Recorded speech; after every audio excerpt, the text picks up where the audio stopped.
All right, seeing reports of very heavy delays over by the airport. Not really sure what's going on, but it's going to be Donaldson Pike, both north and southbound, right there at I-40. Donaldson Pike, very, very heavy traffic there around the airport. Also in South Nashville, got a report of a stalled vehicle blocking the right lane, 440 eastbound, right before I-24. Traffic every 10 minutes, every morning on Super Talk 99.7 WTN.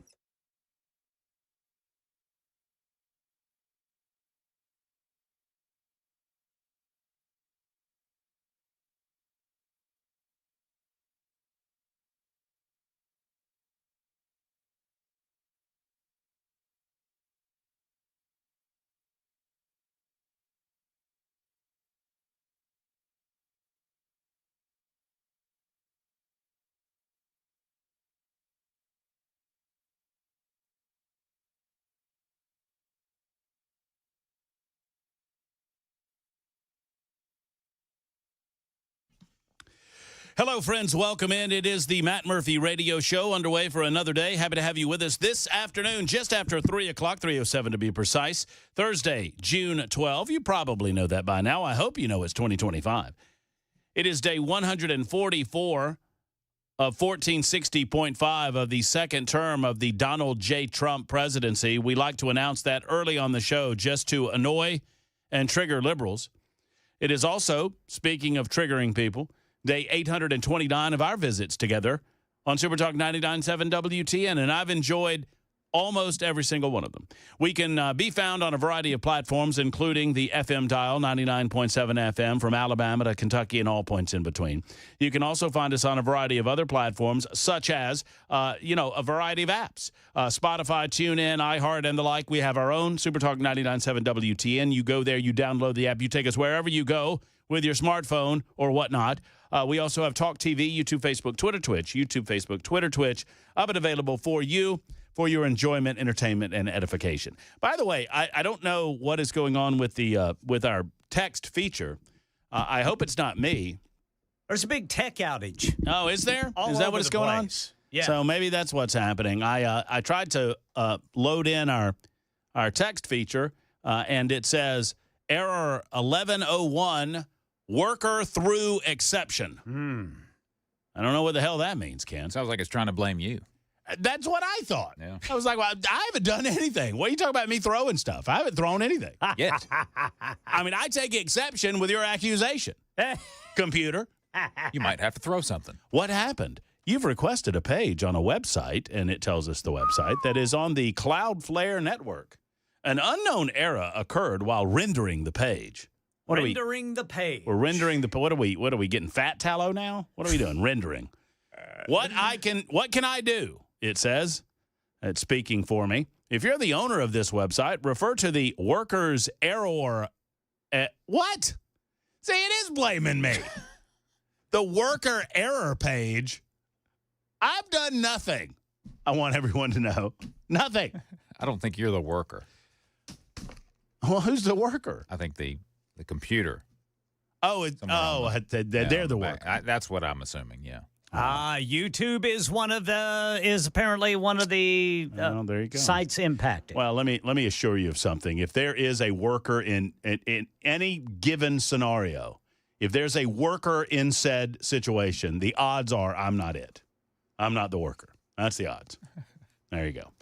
That's Chris Weber. He's working busily behind the glass, making sure that everything that comes out of our speakers sounds as good as humanly possible. So I really don't know, from Spotify to TuneIn to iHeart to Talk TV, YouTube, Facebook, Twitter, Twitch. I have no idea what's working and what's not working. Yeah. But we're going to work until 7 o'clock today, or unless they pull us off the radio before then. And until then, we'll be here. Ken Weaver's back in the newsroom gathering headlines. Hello, Mr. Weaver. How about you, boys? Hey, you haven't. When's the last time you got thrown out of something?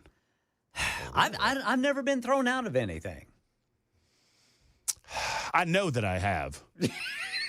I just can't remember. Just can't remember which time. Off the top of my Been head. thrown off a trailer. Like actively, like you need to get off this trailer? No, like I was riding on it and was thrown off of it. Like accidentally thrown off a trailer. Well, maybe. There's some, Depends on who you want to believe. There's some dispute. Yeah. as to And I think I was run over by said trailer at the same time. Goodness. Oh, wow. If I'm not mistaken. Yeah, Well, this was a wasn't long time ago. This wasn't in Florida, was it? No, it was in Georgia, though. Did I ever tell you boys about the time my brother ran over me with the bicycle and my grandpa whipped him? Yeah. It was a great day for me. It was one of my. It really, Oh, wait. No, that was you got shot by a BB gun, didn't you? Yeah, my brother had a pellet rifle and I had a Yeah. BB gun, and we played war. Oh, yeah, you shot him. And he had to. Well, and I tried to trade the guns, and he wouldn't trade with me. I could shoot him with my Red Ryder BB gun from me to you in the chest, and it would go Red dink. Ryder. Yeah. And he would pump up his air rifle, and he would shoot me, and they would lodge in my skin. and my brother was 2 years older, or still is 2 years older than me, and he kept promising, well, we'll switch. Don't worry, we'll switch. Yeah, your turn's coming. Yeah, we'll switch eventually. Now, you're thinking of the time I hit him in the head with a baseball bat before Walt Disney. That's right. Before Disney. Man. Yeah. And then begged him not to say anything. But he had this huge whelp on his head. And I was like, don't say anything. They won't notice. If you say something, they won't let us go to Disney World. I'm trying to remember that. I know that I've been kicked out of things before. I can't imagine that, Brother Murphy. I mean, yeah, I know. And not all of them are alcohol related, Ken. I know what you're thinking. I've been escorted from a job before. Oh, that's by fun. security, yeah. That's good. I didn't even do anything.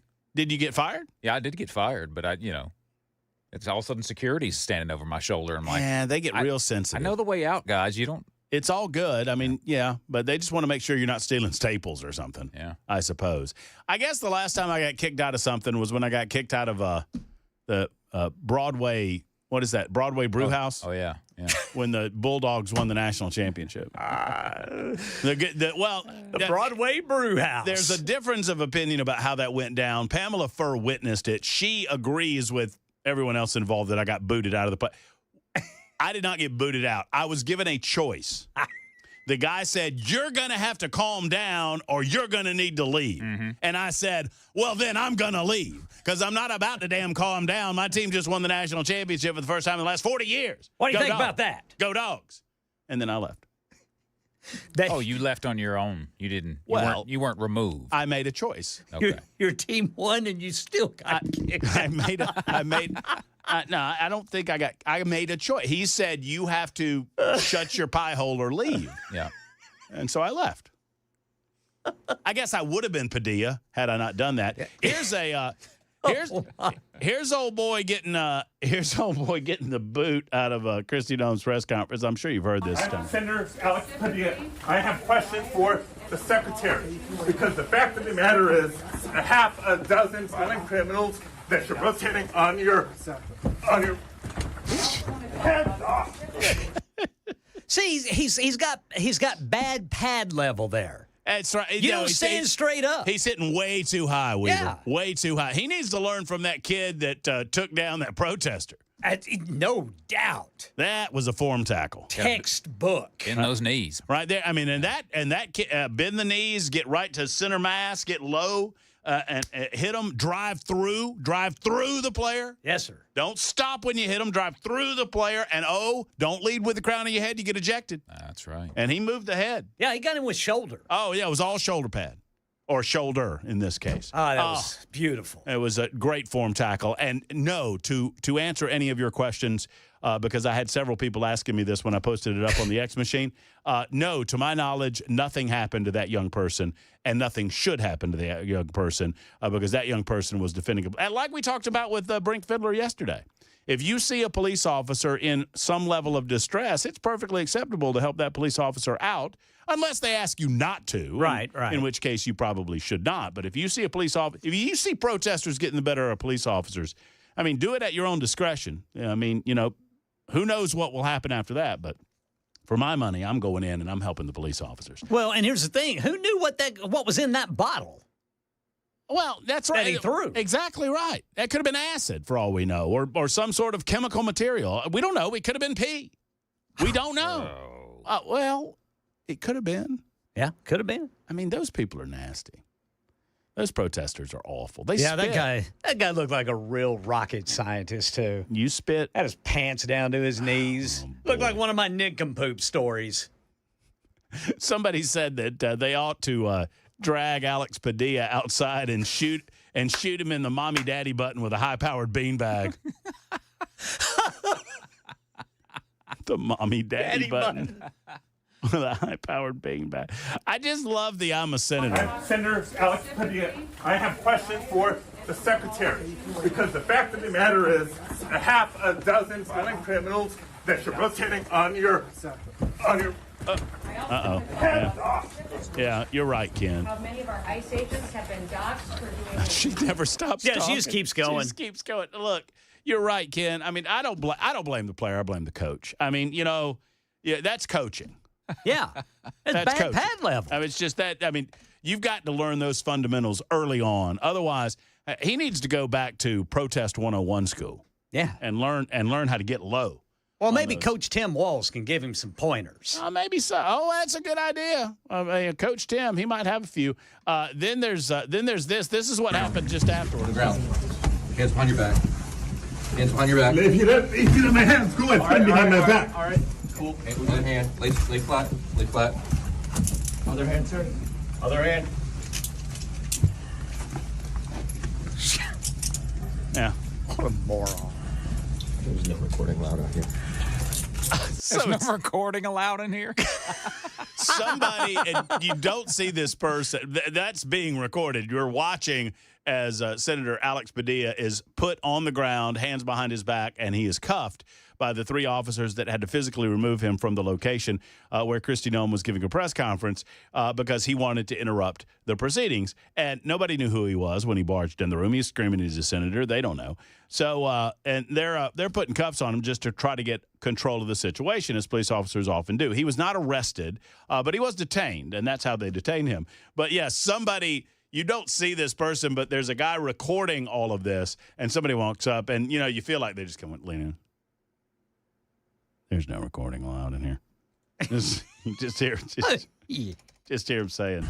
There's no recording allowed out here. Oh, okay.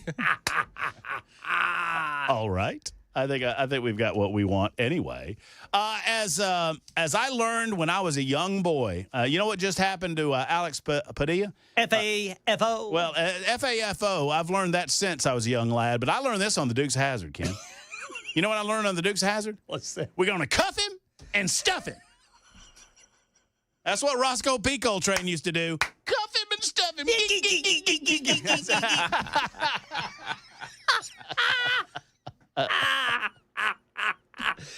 Alex Padilla, you learn. Live long enough and you're going to find out. Oh, look, the House Speaker. Is there any way that we can jip this live? Join in progress. The House Speaker is currently talking. These storm cabinet secretaries in a press conference. I think it is wildly inappropriate behavior, and I think it sets a terrible message and tone for the rest of the country. Will there be an investigation? Will there be a House investigation? This is a Senate side issue, but I certainly hope that behavior is not repeated over here. We already. Constitutional officer for this branch of I am. This Yes. affects all members, whether they be in the House or Senate. You're the Speaker of the House. Yes. The constitutional officer of this branch. Yeah, and what of it? I mean, These are members of Congress. Yeah, but the Senate does its disciplinary actions over there, and we do ours over here. We have a certain set of measures, as you all know, and it ranges from censure to removal from committees to ultimately expulsion from the body. And do you support that for the senator? It's not my decision to make. I'm not in that chamber, but I do think that it merits immediate attention by their colleagues over there, and that they need. I think that behavior at a minimum is. It rises to the level of a censure. I think there needs to be a message sent by the body as a whole that is not what we are going to do. That's not how we're going to act. We're not going to have branches fighting physically and having senators charging cabinet secretaries. We got to do better, and I hope that we will. But I want to say this is a good day for the House chamber. The first rescissions package is now passed through the House. I expect it will pass through the Senate. I expect our one big beautiful bill will continue to be processed as it is, and that we'll get it back and get it done on a tight schedule. I'm still trying to meet our July 4th deadline so we can have a celebration on Independence Day. And having good legislation passed. Yeah, there's a pro pivot going on, so we're going to pivot away from it as well. As Speaker of the House, Mike Johnson pivots away from the Alex Padilla questions and gets back to the business of the House of Representatives. Speaking of, there's some good news coming out of the House of Representatives. It's not just all gang tackling U.S. senators today. The House, and I'm pleased with this. I'm on record as saying that I am against the big, beautiful bill as it is written. I've read it, the 1,100 or some odd pages of it. I've slogged through this crap as best I can. There was a lot of skimming. Don't get me wrong. I'm not going to lie to you. I wouldn't lie to you. We are family here. We're honest. We might disagree. We might fuss. We might fight, but we're honest people. And there was a lot of skimming that went on, but I went through it. And I'm against it. Now, that doesn't mean that I'm against Donald Trump. That doesn't mean that I am going to get my panties all in a knot when it gets passed, and I do think it'll get passed. That does not mean that I'm going to get my panties in a knot about being disinvited to the White House picnic. Did y'all see Rand Paul? By the way, this is Rand Paul. I love Rand Paul, right?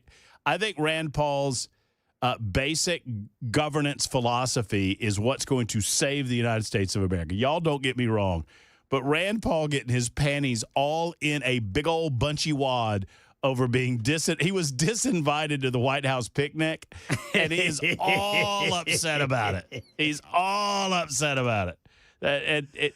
And you know what? I get it. I mean, if it's true, by the way, Donald Trump says he wasn't disinvited to the picnic, and he doesn't know what Rand Paul's talking about because he was asked about it.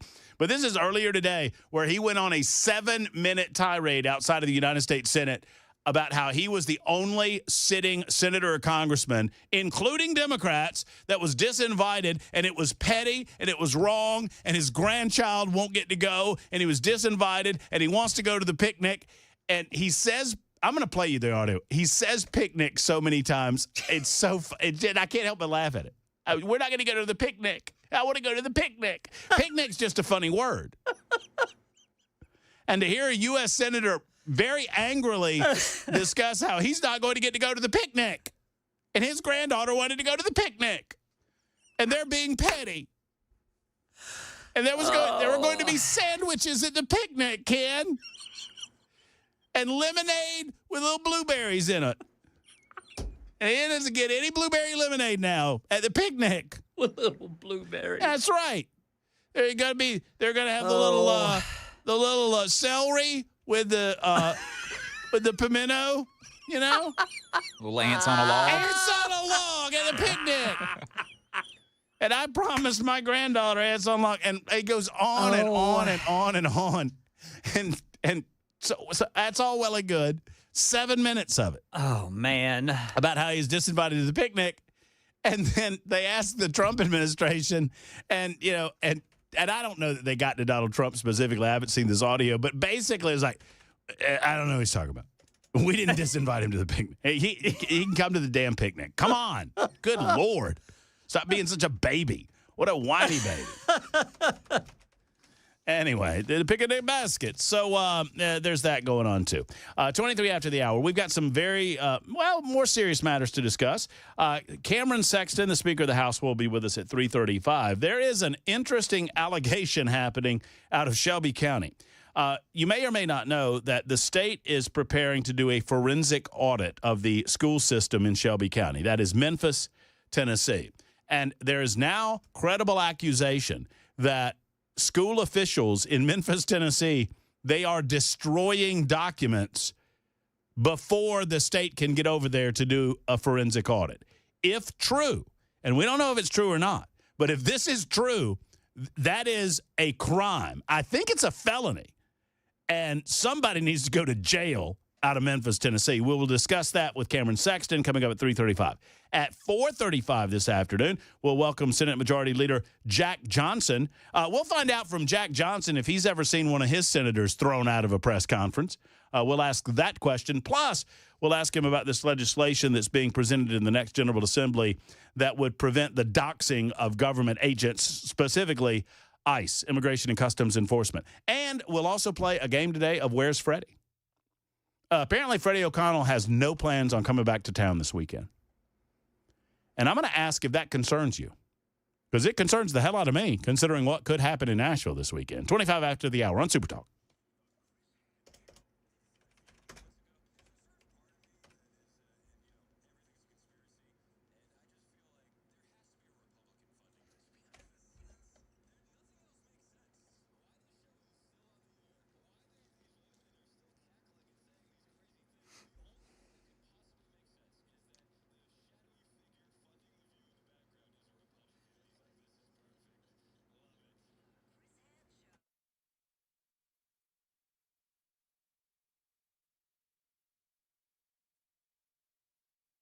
Hello, friends. It's Matt Murphy for Genesis Diamonds. Ladies and gentlemen, Genesis Diamonds has their 0.0 interest deal going on at Genesis. I'm telling you, it's so incredible. You've got to go and ask about it. It's happening through the end of the month, but don't miss this killer offer. 5 years, zero interest financing until the year 2030, right? So 5 years, and it's zero financing throughout the life of the 5-year loan. So it's not just on engagement rings. It's on earrings and bracelets and bands and colored gemstone jewelry and pre-owned Rolex watches. You buy now, you pay nothing down, you spread your payments over 5 years, zero interest on approved credit. So that $5,000 gift comes out to just $85 a month. That luxury pre-owned Rolex starts at only $150 a month. It's an insane offer from the jeweler that's always finding ways to bring you value and to make what you might think is the unaffordable affordable for you.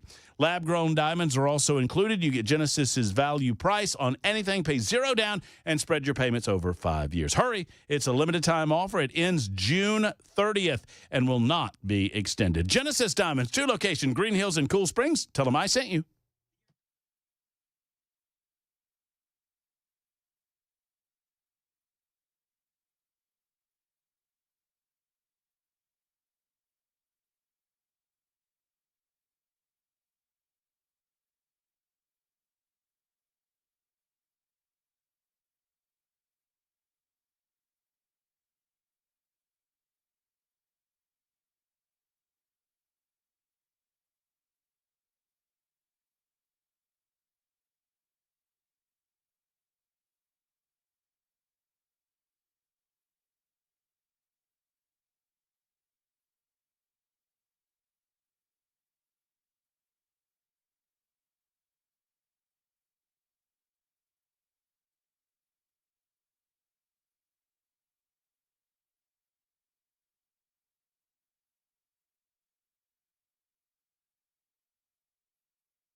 Hello, friends. It's Matt Murphy inviting you to Volunteer Outfitters this Saturday. I will be there. Tommy will be there. The rest of the crew will be there. Dads and sons will be there. Will you? I hope you are, because at Volunteer Outfitters, they are celebrating Father's Day weekends by blowing it out. They've got big specials going on all throughout the store. Plus, they'll be grilling out. They'll have hot dogs and hamburgers. I said, hey, I'll man the grill. They said, no, we want people to actually eat the food. So, Matt, you don't get to man the grill. You can just talk about the food that we're providing at Volunteer Outfitters. So, I invite you to be there. It's on New Shackle Island Road in Hendersonville. Now, Volunteer Outfitters is your one-stop shop for all things sports-related in our community. And I'm talking about team apparel. They got team gear. They've got fishing gear. They've got boat gear for the outdoorsman that likes to get on the lake. And, yeah, they've got hunting apparel, and they've got all manner of other types of stuff. Just go by and see the incredible savings on Saturday. Starting at 11 o'clock, I will see you there at Volunteer Outfitters. President Trump stopped short of saying it is imminent, but Israel could attack Iran. We'll tell you about it at 3:30 on Super Talk 99.7 WTN. I have something to say about that coming up in just a couple of minutes. If that is something that the Iranians have coming and the Israelis want to do, I think I'm in support of it. I don't want America necessarily involved in it except to back up Israel in whatever decisions that they make. But that makes the Middle East safer. The Iranians simply cannot be allowed to get a nuclear weapon. So we will get into that coming up at some point over the course of the show. In the meantime, your calls. I got the finally got the super text line up and running, 615-737-9986. That's good news. And already people are yelling at me. So that's good. Nice. That's What? nice. They yelling? I mean, well, you know, well, they're not yelling. They're just disagreeing with me, and that's just fine. Rand Paul is a joke, says 1975. He hasn't done one thing to stop spending. The BBB is a lot better than you read about. The CBO has never been right. Well, the BBB is not good. It spends way too much money. It spends way too much money in deficit, meaning that we are adding additional dollars to the federal debt. I disagree with that. Philosophically, functionally, you have to stop the overspending at some point. Let me put it in language that I think all of us can understand. The only way to deal with what is the first thing that you have to do to deal with all of the illegal aliens that are in the United States of America? Close the border. Amen, brother. Ken Weaver, newsman extraordinaire and brilliant besides, just got a ding-ding gold star. That's exactly right. You close the border to stop the additional people from coming in that ought not to be here to begin with, then you can deal with the rest. What do you do to deal with the debt? Well, you have to stop adding to it before you do anything else. And this bill does not do that, which is why I'm functionally against it. Does that mean I'm against Trump? No. Is it a hill I'm going to die on? No. But, I mean, at some point, you have to live on principles. I got to do the news. I'm principled in being late for the news. And I'm a minute late, and I'm sorry. Super Talk 99.7 WTN.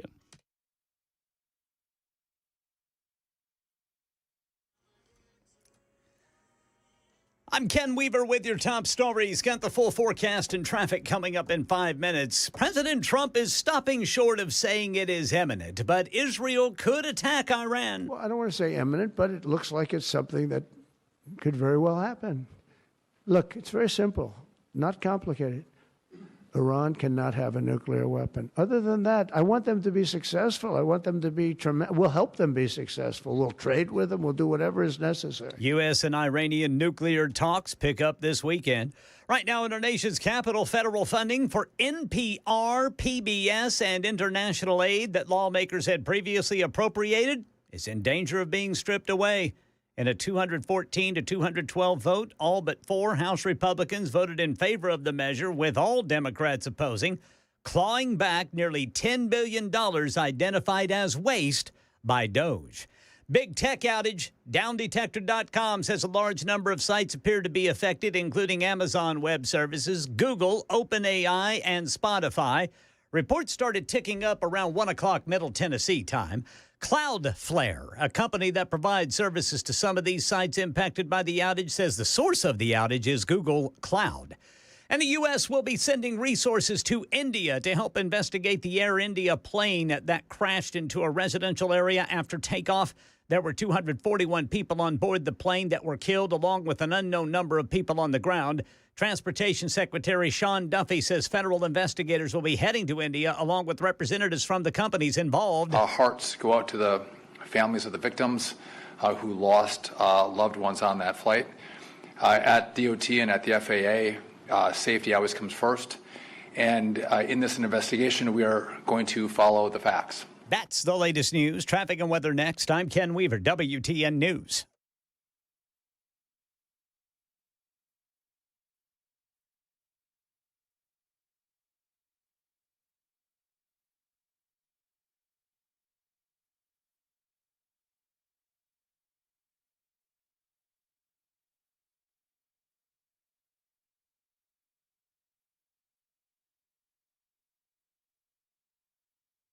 All right, checking the roadways here. This time of day, you've got the usual slowdowns starting. We're talking about northbound 65 to the South Loop. Pretty much anywhere around the loop downtown, you're going to run into some stop-and-go traffic. Looks like we got a crash on 440 eastbound just past Nolensville Pike. That's backing things up all the way to 65. Traffic every 10 minutes every morning on Super Talk 99.7 WTN.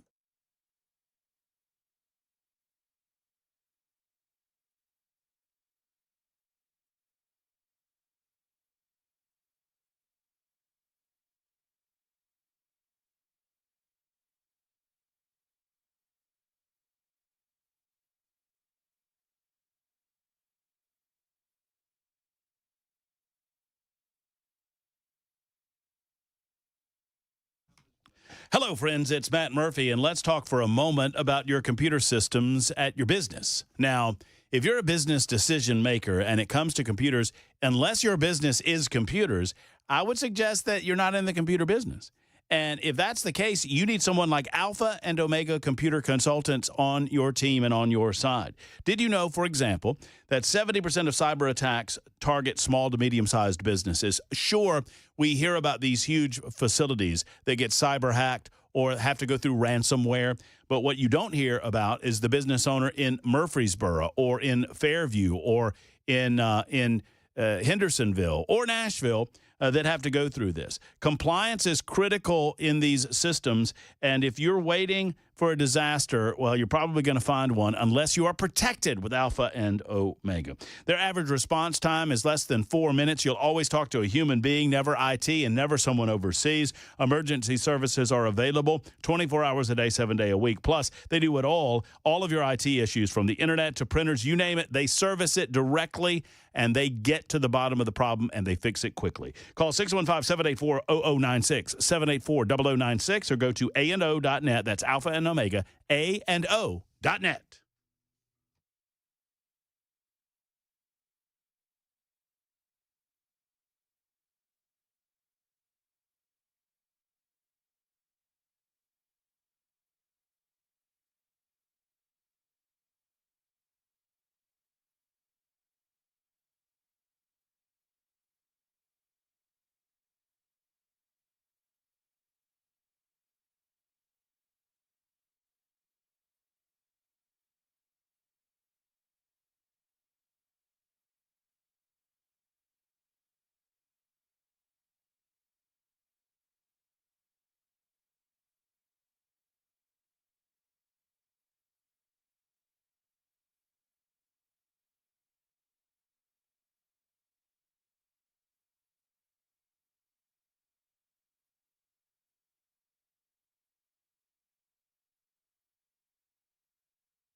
Super Talk 99.7 WTN. We got our super text line back up and running. We were down for a hot minute. And I was reviewing during our commercial break, where I hope you were listening to some of our fine advertisers on Super Talk and the Matt Murphy Show. I was reviewing what happened while I missed the super text line. And what happened was a lot of people were letting us know where they got kicked out of. We were talking about people getting kicked out of things. You know, Senator Alex Padilla was kicked out of a press conference. My favorite so far, the guy that said he got kicked out of El Salvador. No, wait. He got kicked out of Portugal. And I got to hear that story. The whole country? That's what he said. Wow. Man. Said he got I did get kicked out of I didn't get kicked out of a campaign rally for Alice Rowley. I left voluntarily after one of her campaign people threatened to beat me up. That's right. I forgot about that. So that did happen. He said that he wanted to take me out back, and Jack. And so I left, and then I called Alice and explained to her why I had to leave, and I think she fired the guy. No, I don't think she fired the guy. That's exactly what happened. I didn't ask her to, but she did it. All right, let's talk to the Speaker of the House, Cameron Sexton. He joins us this afternoon to talk about a situation going on in Memphis that I need to know more about, and I don't know that we have the full or complete story. But some of the allegations coming from over there are very, very serious. Cameron Sexton, always good to speak with you. Good afternoon, sir. I hope you're well. I'm well. Thank you, Matt. Great to be on today. Well, it's good to have you. Obviously, it's a little bit of the off season. It's never really the off season for the General Assembly, especially those of you in leadership, but a little bit of the off season during the summer months. So I noted that there's some stuff going on over in Memphis that is it fair to say alarming? Can you tell us what you know and what you found out about what's happening over there?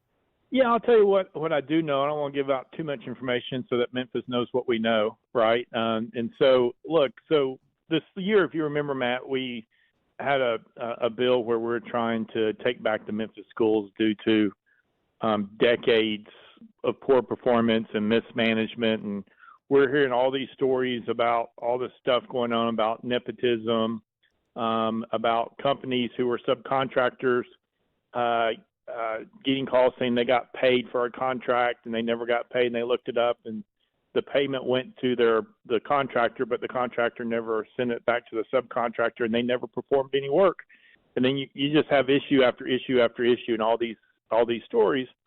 And so this year, one of the things we did is put, I think it was $5 million into the comptroller to go do a forensic audit of the Memphis Shelby County schools. And as you recall, here in the last week or so, it's come out that audit would start on July 1st or in July.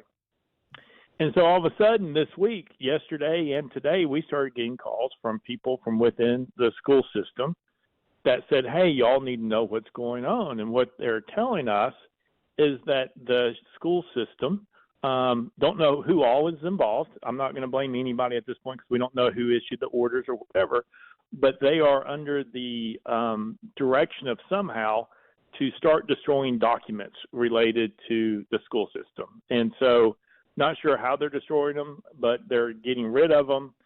So when the forensic audit people come in, the documents are no longer there. And so we sent the request to or let the comptroller know. And like this type of stuff that they're doing would go directly to what all the issues have ever been about the financial mismanagement of that whole school system.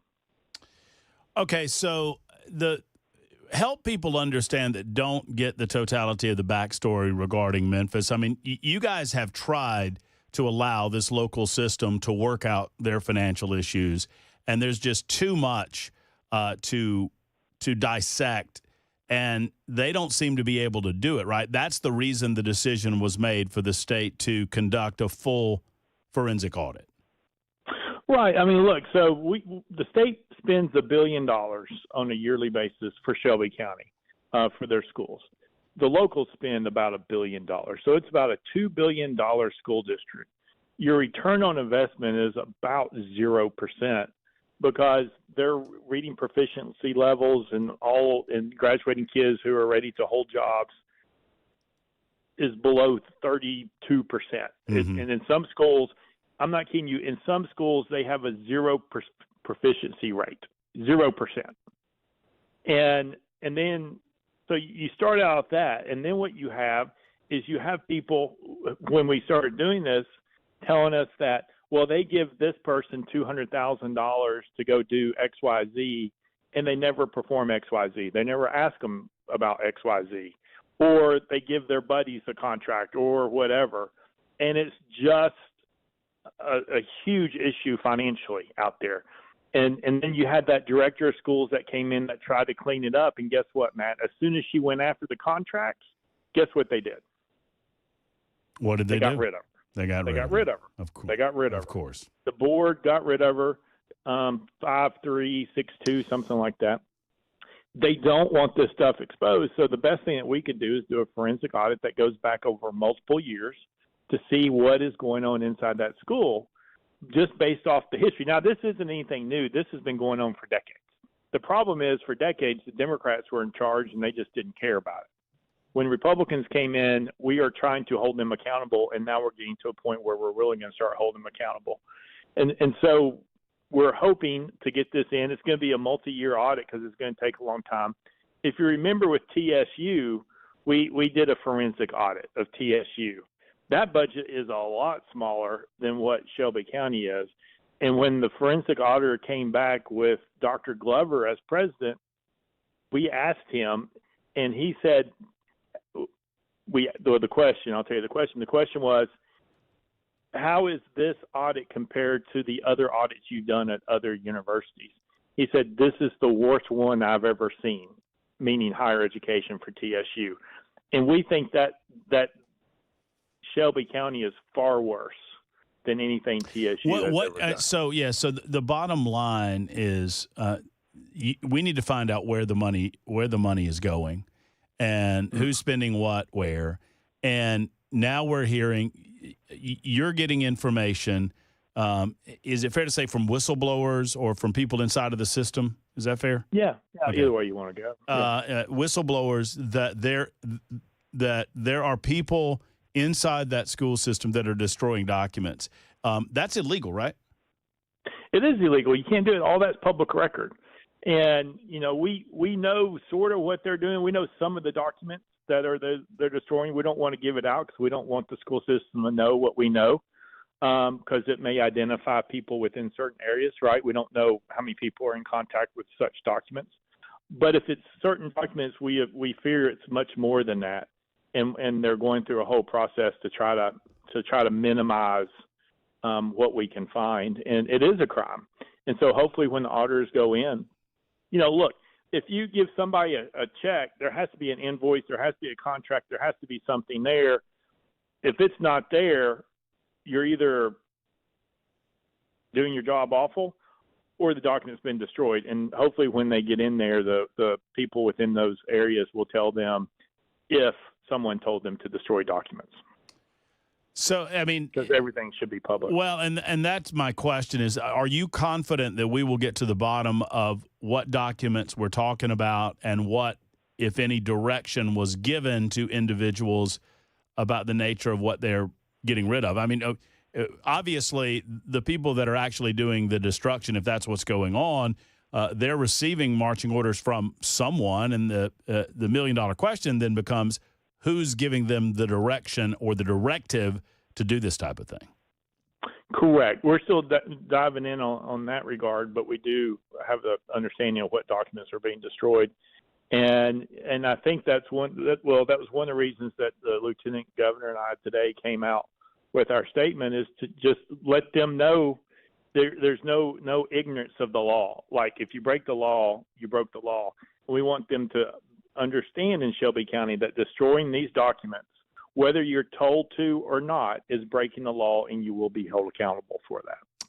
Speaker of the House Cameron Sexton joining us for a few moments, talking about activities going on in Memphis, but it's affecting your wallet. It's affecting your pocketbook. I promise you that, because I believe that there is a tremendous misuse of dollars going on there. And apparently, I think reasonable people could conclude, based on information that's coming from Memphis and Shelby County, that there's something of a cover-up that is happening. But thankfully, you, Cameron, and Lieutenant Governor McNally and others have become aware of this. I mean, is there anything you can do prior to the forensic audit taking place if we believe, and I don't want to get too much into the weeds, and tell me if I'm overstepping right now, but if we believe that this is going on, is there a way for you to physically send someone in to put the stop to it so that they can't continue doing this before the auditors get there? Well, that would be up to the comptroller. That's why we call the comptroller. Okay. Right. And then the other thing is working with the individuals who have given us that information to work with the comptroller's office and start trying to document it and do other things. Right. And so once there's a lot of things that you can do, it all will flow through the comptroller's office at this point. All right, so Cameron, while I have you, I want to play, I love doing this, I want to play you to you. You ready? I want to play Cameron Sexton to Cameron Sexton. If you're not following him on the X machine, it's CSexton25. This is Cameron Sexton from 3 days ago. This is Speaker Cameron Sexton. I have a big announcement that I know you've been waiting for. The 5th Annual Burgers and Brew is back.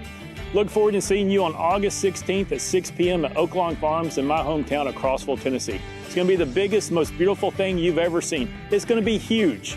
And by the way, there may be a big announcement coming. Look forward to seeing you then at Burgers and Brews on August 16th. See, this is why we hate politicians, Cameron, because we had to wait a week. You made us wait a week for a big announcement to announce that there may be a big announcement. Yeah, what's wrong with that? Don't you do the same thing, Matt? I got a big guest coming up. Hey.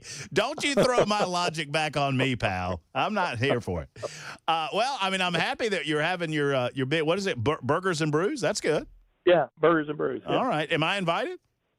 You're always invited. Everybody's invited. Well, thank you. I appreciate Last year that. we had over 1,500 people from Cumberland County there. That's where I live. That's a lot of burgers. That's a lot of burgers.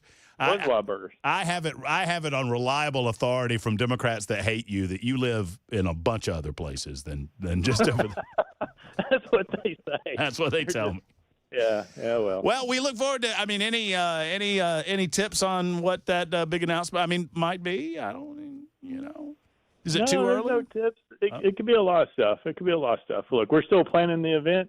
It could be about the event. Could be about maybe someone else will be there. Maybe it could be a lot. So all right. Look, we're just moving forward and seeing what happens. We're going to spend the next 3 hours speculating on what that might be. Yeah, that's what I'm we're. sure you will. Yeah. Well, yeah.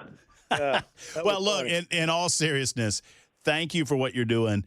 To try to get to the bottom of the waste of money, the waste of taxpayer resources that is happening. I don't think it's an if, it's an is in Memphis, and we look forward to getting to the bottom of that. And I know that you believe that if anyone is found to have broken the law, or if there's credible evidence that people broke the law and trying to cover some of this stuff up, you're gonna make sure that they get prosecuted to the fullest extent of the law. I know that.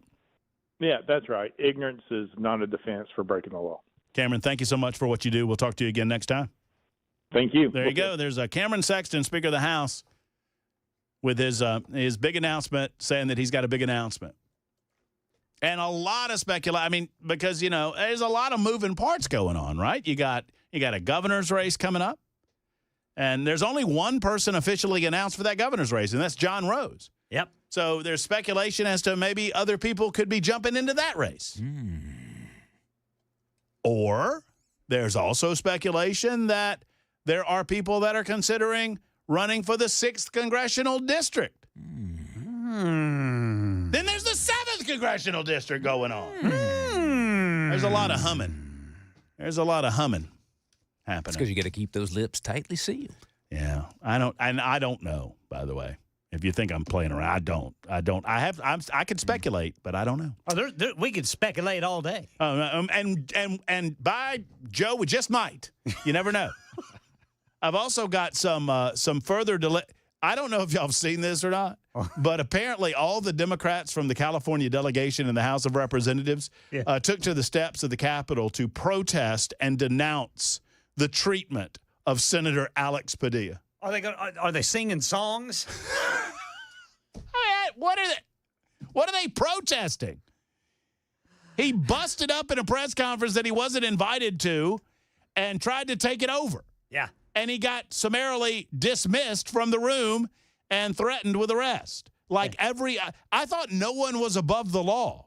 What happened with that? No one's above the break. It's 54 after the hour on Super Talk.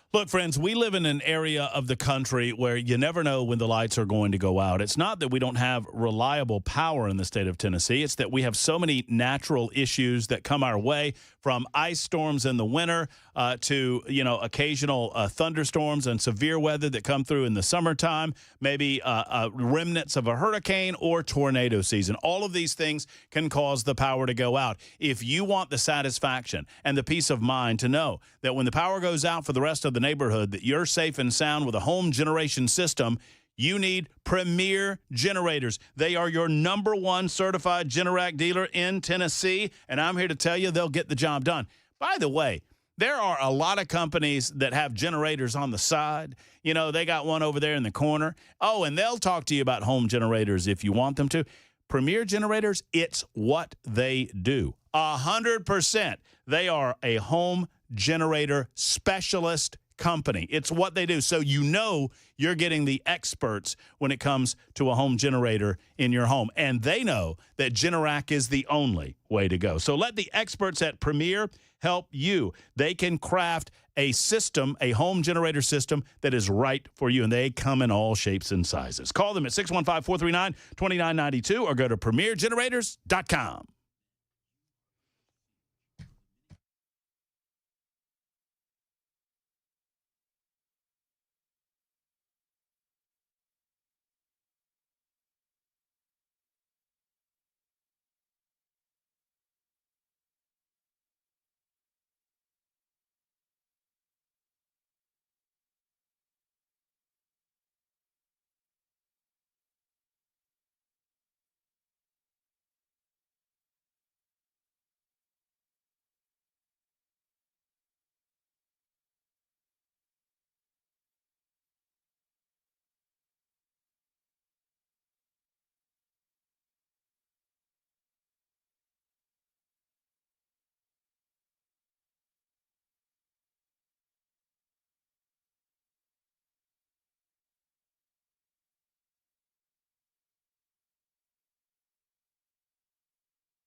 It's 4 o'clock on the dot. I'm Ken Weaver with your top stories. We've got the full forecast and traffic in 5 minutes. President Trump asked today if Israeli military action against Iran is imminent as Iran ramps up its uranium enrichment against the guidelines set by the UN. Well, I don't want to say imminent, but it looks like it's something that could very well happen.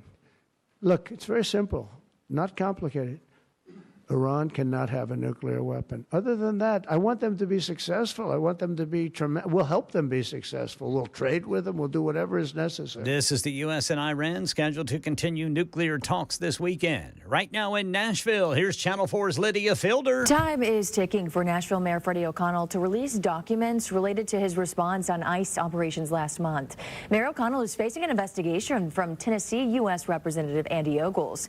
He's pushing against O'Connell's executive order. That order calls for government employees to report all interactions with ICE agents. Representative Ogles said that in doing so, the mayor's order revealed the identity of several federal agents and put them in danger. To provide Congress with certain documentation, O'Connell has until 5 o'clock tonight, again, to get those requested documents. Homeland Security Secretary Kristi Noem telling reporters today ICE operations are not slowing down amid growing protests. In fact, they'll only be ramping up. And in our nation's capital, the U.S. House has passed a near $10 billion package of spending cuts based on DOGE recommendations that include stripping federal funding for NPR and PBS stations. It was a nail-biter of a vote in the House, with 4 Republicans voting no and 2 switching at the last minute to see it pass. Now it's on to the Senate, where Democrats will not have the power to block the measure with a filibuster. That's Stephen Portnoy reporting.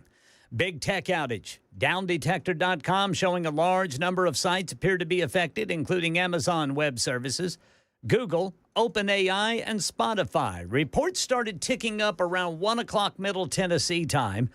Cloudflare, which is a company that provides services to some of these sites impacted by the outage, says the source of the outage is Google Cloud. And the U.S. will be sending resources to India to help investigate the Air India plane that crashed into a residential area after takeoff. There were 241 people on board the plane that were killed, along with an unknown number of people on the ground. Transportation Secretary Sean Duffy says federal investigators will be heading to India, along with representatives from the companies involved. We're in the process of deploying a team from the FAA, from the NTSB. We also have GE and Boeing that are deploying their resources and investigators to India. That's the latest news. Traffic and weather next. I'm Ken Weaver, WTN News.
Right now, we've got the usual brake tapping going on for this time of day.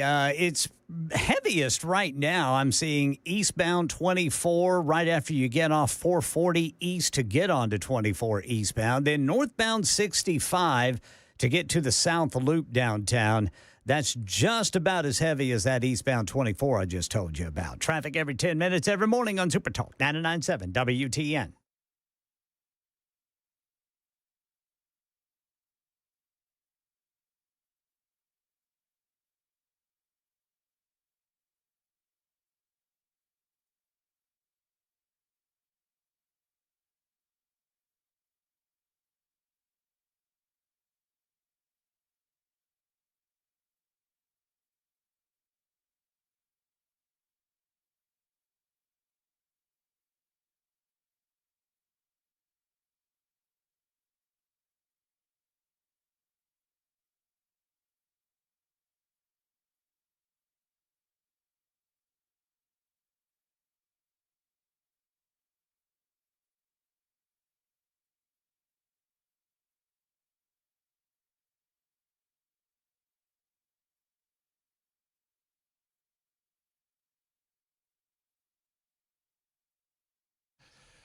It just gets sillier and sillier by the day, friends, and we're here for it. It's 4 minutes, or 7 minutes, I should say, after 4, not 4 after 7. If it was 4 after 7, Mark Levin would be on, and we'd be on the way home. But that's not the case. We've got 3 more full hours to go. We'd love to hear from you, 615-737-9986, 615-737-9986. So the news story, and the MSM, mainstream media, the hashtag never CNNs of the world and whatnot, my goodness. They are they're covering like 20% of the story and choosing to ignore 80% of the story.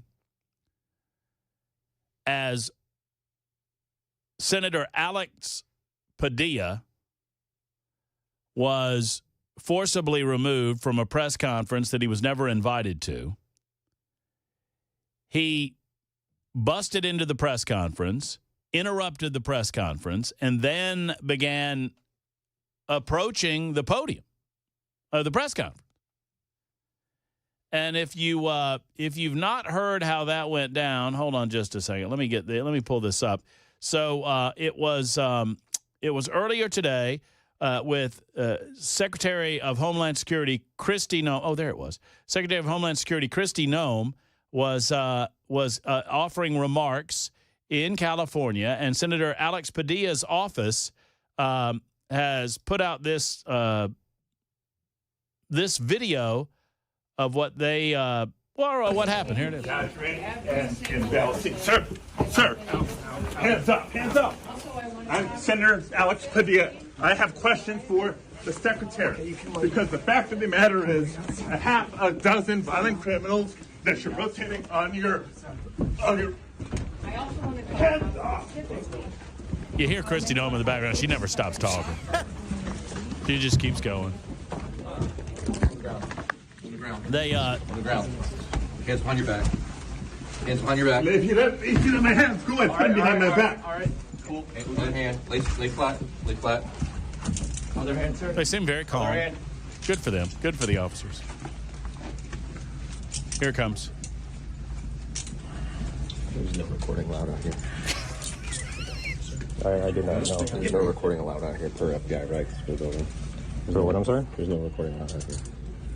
There's no recording. That's my boss. There's no recording allowed out here. I'm just trying to tell you. There's no recording allowed out here. Why is everybody talking with their chase closed? There's no recording allowed. There's no recording allowed out here.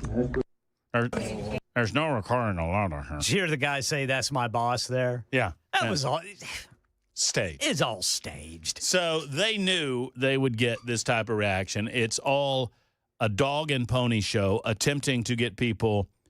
I mean, their minions in the mainstream media are going to talk about it for the next 12 or 14 hours or whatever it is for the entirety of the news cycle. Just like that gaggle around Speaker Johnson.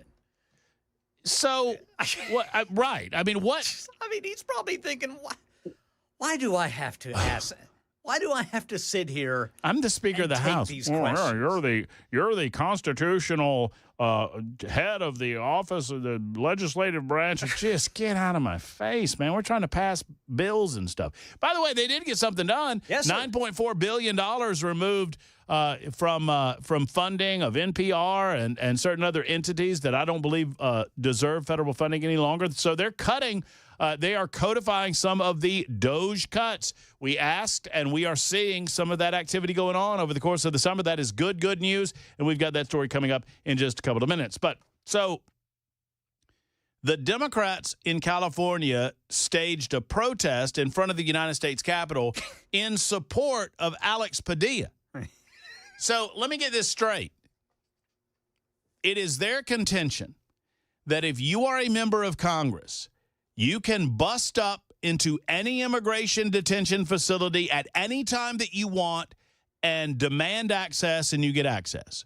It is their contention that you can bust up into any executive branch press conference, whether you're invited or not. You can interrupt that press conference and take it over, which is what Alex Padilla was trying to do. He wanted to take and he was aggressively approaching the podium. Go look at the video if you've not seen it. He walked into the room, and oh, by the way, I know that these people have big egos, and I'm not here to bust those egos up, but let me explain something to you, Senator. Not everybody knows who you are, and most people don't give one damn who you are. So you can say, I'm Senator Alex Padilla, all you want. We don't know that. Anybody can say that. Saying that doesn't absolve you of what you did. So he busts up into this place. He tries to get by, and he's lucky he didn't get by one of these fellas, because there was one security guy that stopped him, that put his hands on Padilla's chest. Padilla was bigger than this one security guy, and Padilla tried to do an end around and tried to get around him. If he had gotten around to that guy, I expect that we'd be talking about Alex Padilla being tased. Yeah, well, he was being told to get his hands up. Mm-hmm. They didn't know who he is. No, of course they didn't. And he was approaching the podium. Well, what are they supposed to do? By the way, it has not, you Democrats, y'all, I'm trying to hold my temper. I'm trying. It has not yet been 1 year since a madman in Butler, Pennsylvania, almost came millimeters from blowing the brains out of Donald Trump. And you're telling me that Padilla should be allowed to run roughshod over security measures trying to protect people like Kristi Noem, who has had death threats against her and her family because of her presence as Secretary of Homeland Security in California. Of course he's going to be treated that way. Oh, it's such a shock that, why wouldn't they treat him that way?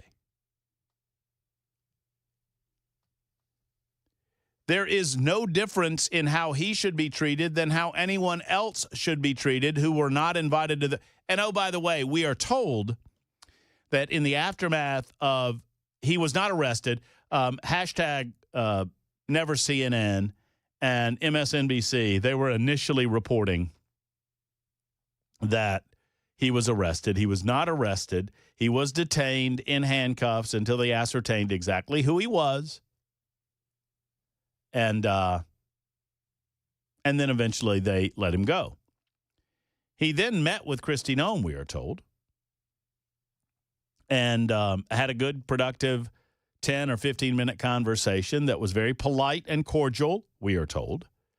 And then, of course, he went on camera and did some fake crocodile tears and talked about how awful it was that the authoritarian president of the United States of America would do something like this to a sitting senator of the United States of America. Just shut it. Just shut up.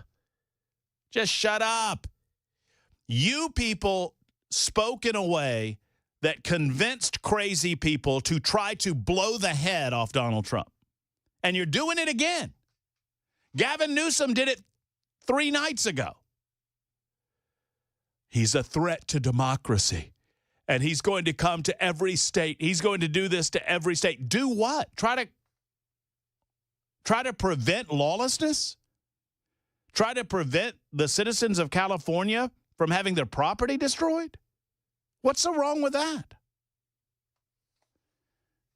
In the meantime, our buddies over at #NeverCNN, I'm sorry, not #NeverCNN, MSNBC, they're not handling this. These very well. officials claim to also be opposed to Christina.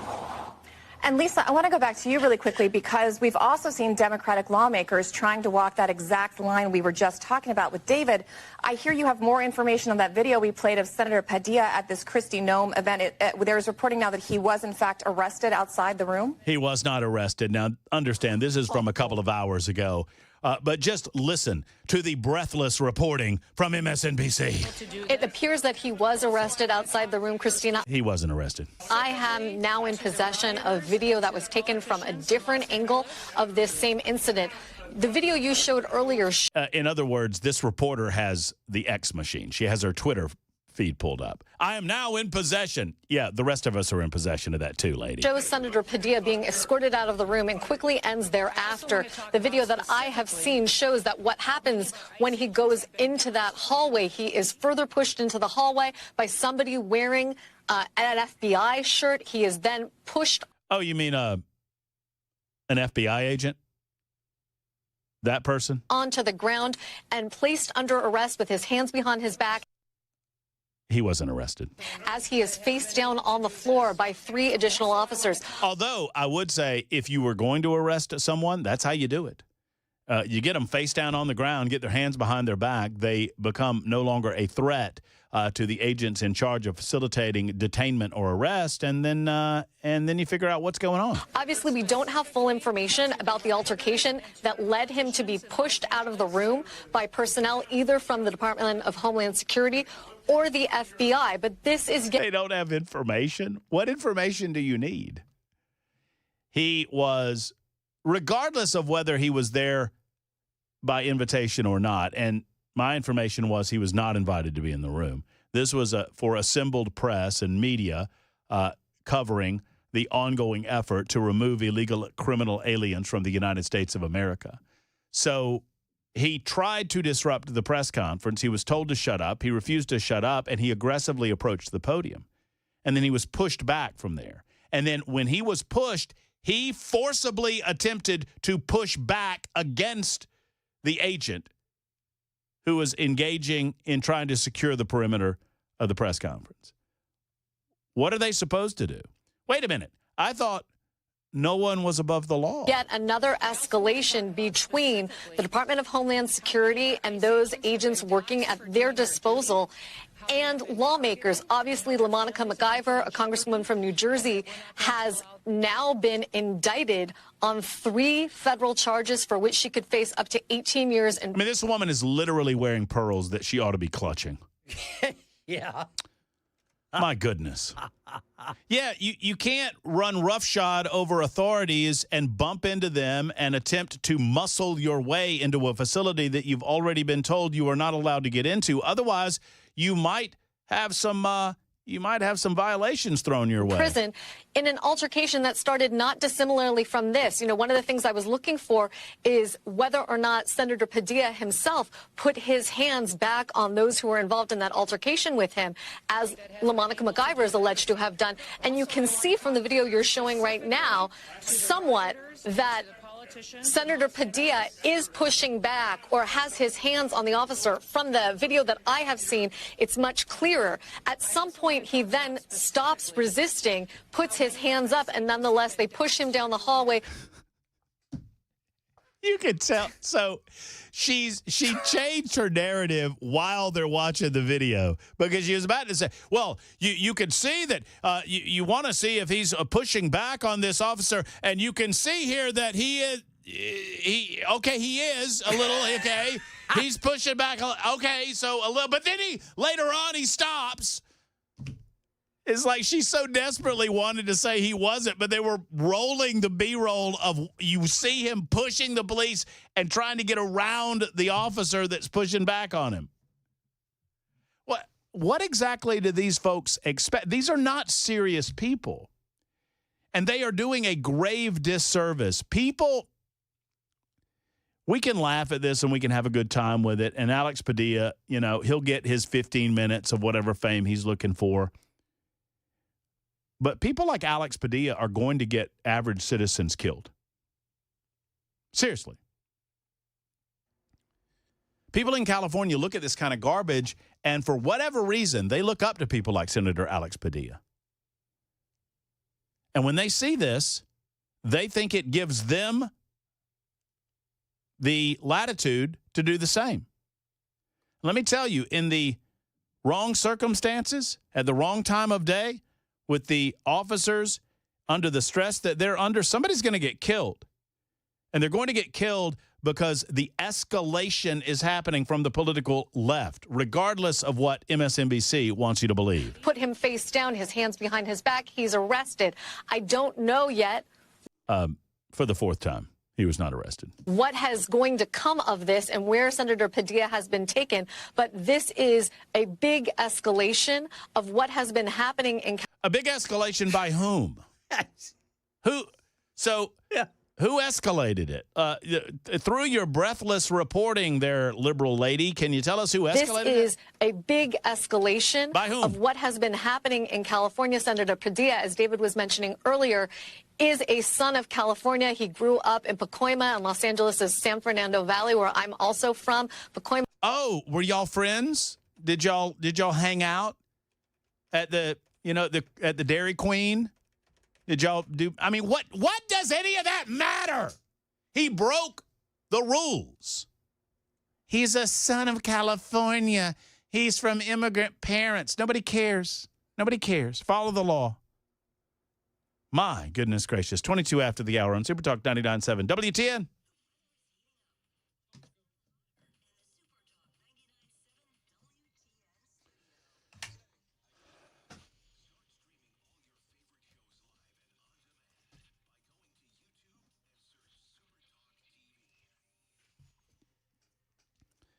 Hello, friends. It's Matt Murphy for Stoltz Co. So you've got property and you want to build something on that property. What are you trying to build? Are you thinking about an events space or maybe an equestrian space? Perhaps you're into horses or other barnyard animals and you're looking for a space to keep said same. Maybe it's a garage that you want to keep some of those nice vehicles you've got. Perhaps you're a collector or whatnot. Or you're just looking for a workspace, a man cave, or a she shed. Well, they've got them all at Stoltz Co. Stoltz Co. builds high-quality, customized structures at reasonable prices all across Middle Tennessee. They're your one-stop shop for all things pole barns, garage spaces, equestrian spaces, and, yes, barn dominiums. How about if you're looking for a space for your mother-in-law or father-in-law to go, or your family members? Maybe you've got elderly parents and you're looking to get them closer to you. What a great way to do this, by building a little barn dominium out back and letting them live there so they still have their space, you have your space, but they're close by. That's what so many people have done with Stoltz Co., and Stoltz Co's ready to go. They can do turnkey service now. Ask them about that when you make the call and schedule the appointment with the good people of Stoltz Co. Go online and see some of these structures. StoltzCo.com, STOLTZCO.com, StoltzCo.com, or call 615-622-5992.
Hello, friends. It's Matt Murphy, and I want you to make a call to Shane Ring at Cover Nash. If you have insurance and you think you're satisfied with your insurance, allow Shane to walk through your policy to make sure that you're getting what you think you're getting, that it covers everything that you think that it covers, because sadly, these policies are oftentimes very confusing. And sometimes people think they have coverage that they simply don't have. I know I was in that boat, and Shane disabused me of some of this information, and he helped get me on the right path, and he can do the same thing for you.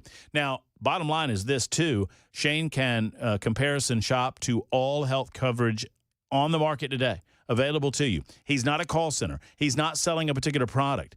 You are his customer, and he's trying to help you find the right product for you. That's what he does every single day in Brentwood in his office. He can do it by phone. He can do it in the office there, and I encourage you to make the call that so many others have made. If you have any questions, he's not going to pressure you to buy anything. He just wants to be there for you as a local expert in the health insurance industry. Call him today and take control over your health insurance. Manage it yourself. Don't allow the government to do this. Go to covernash.com. That's covernash.com, or 615-465-0023, 465-0023. Weather can change in an instant, and you need to be prepared for any outcome. That's why Generator Supercenter of Nashville will help keep your family safe and connected. We make buying a backup generator simple and easy, with financing options available, free in-home estimate, turnkey installations, no worry warranty, and most importantly, the monitoring and service of your fully installed generator. Come see us at our location in Nashville or visit us online. Generator Supercenter of Nashville. We serve all Middle Tennessee.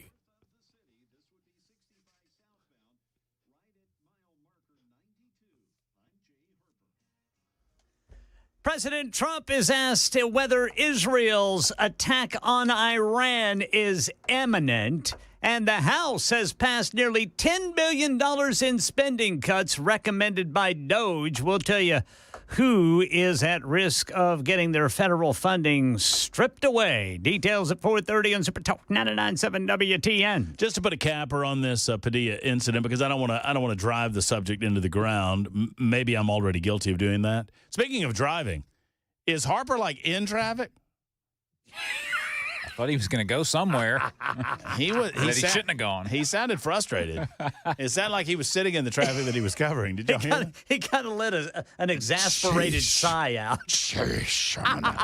And Ken, I think I know. I didn't want to interrupt your flow there, but earlier today, you mentioned all the red around Donaldson Pike. Yeah. I mean, I think that's probably because of that new traffic flow, right?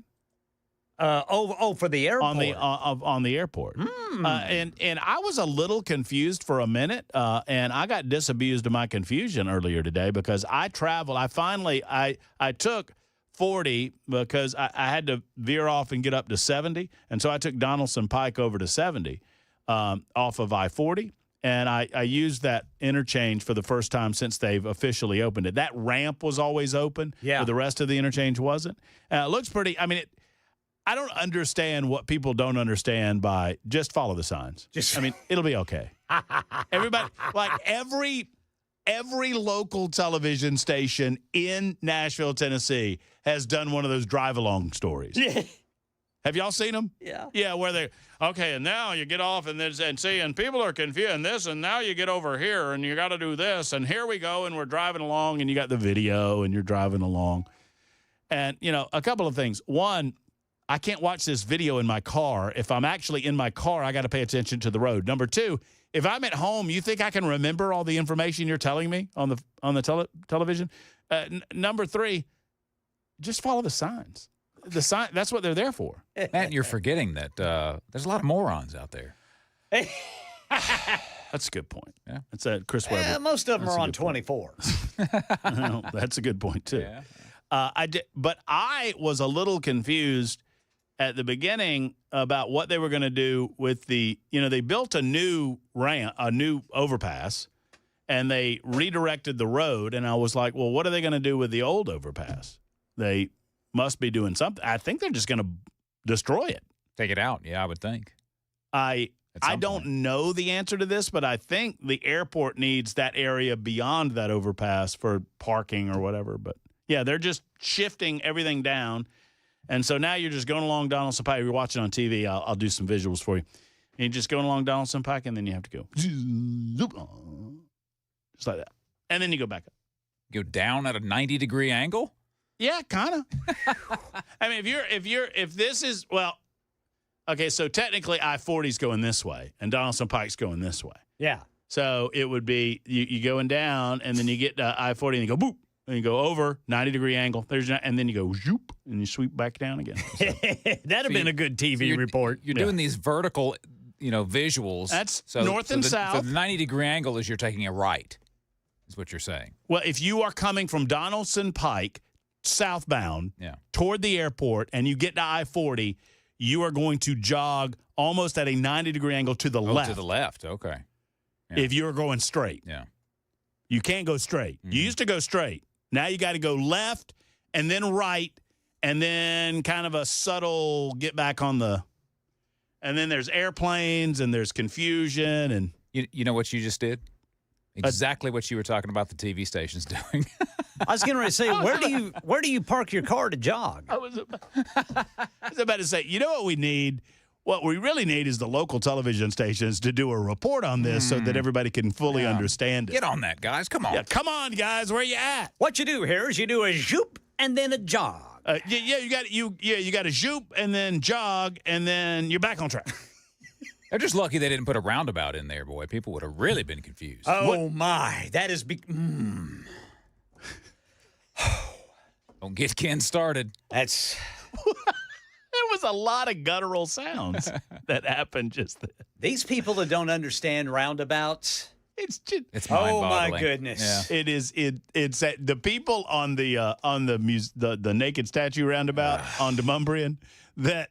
For the life of me, people, are you waiting on an engraved invitation? Right. There will be constant traffic. Get in there. Yes. Get in there. Go. Just go. And they're sitting there, and Grandma, and she's, it's time for the news on Super Talk 99.7 WTN.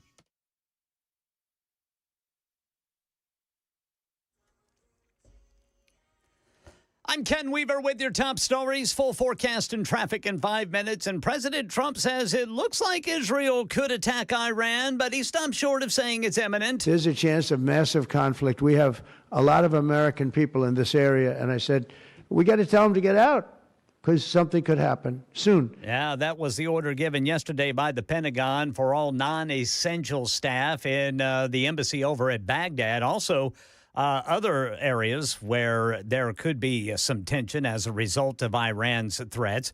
This is as Iran has ramped up its uranium enrichment against the guidelines of the United Nations nuclear watchdog, and as the U.S. and Iran are scheduled to talk about it this weekend. Elsewhere in D.C., the House has passed nearly $10 billion in spending cuts recommended by DOJ, and that includes funding for NPR and PBS stations, as well as USAID.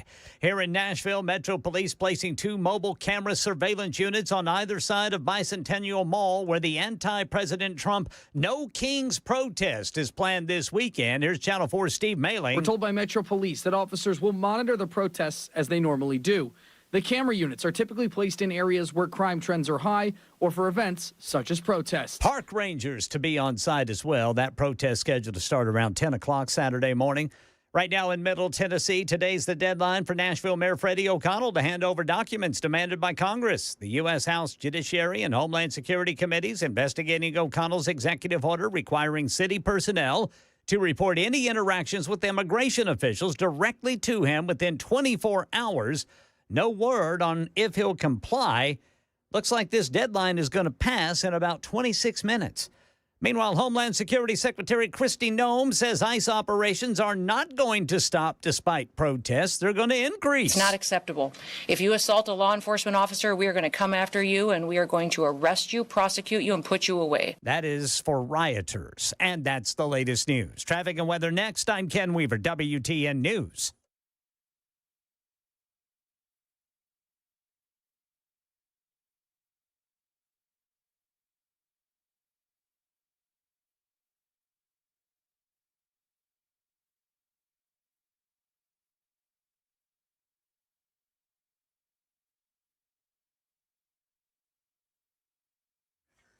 Very heavy traffic right now, eastbound 24, starting from the 440 interchange. And a lot of that has to do with a medical emergency.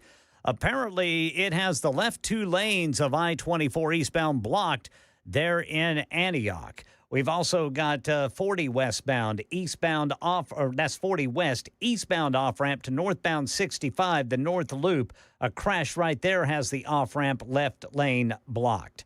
And in Laverne, a crash reported 24 eastbound at Old Hickory Boulevard. Traffic every 10 minutes every morning on Super Talk 99.7 WTN.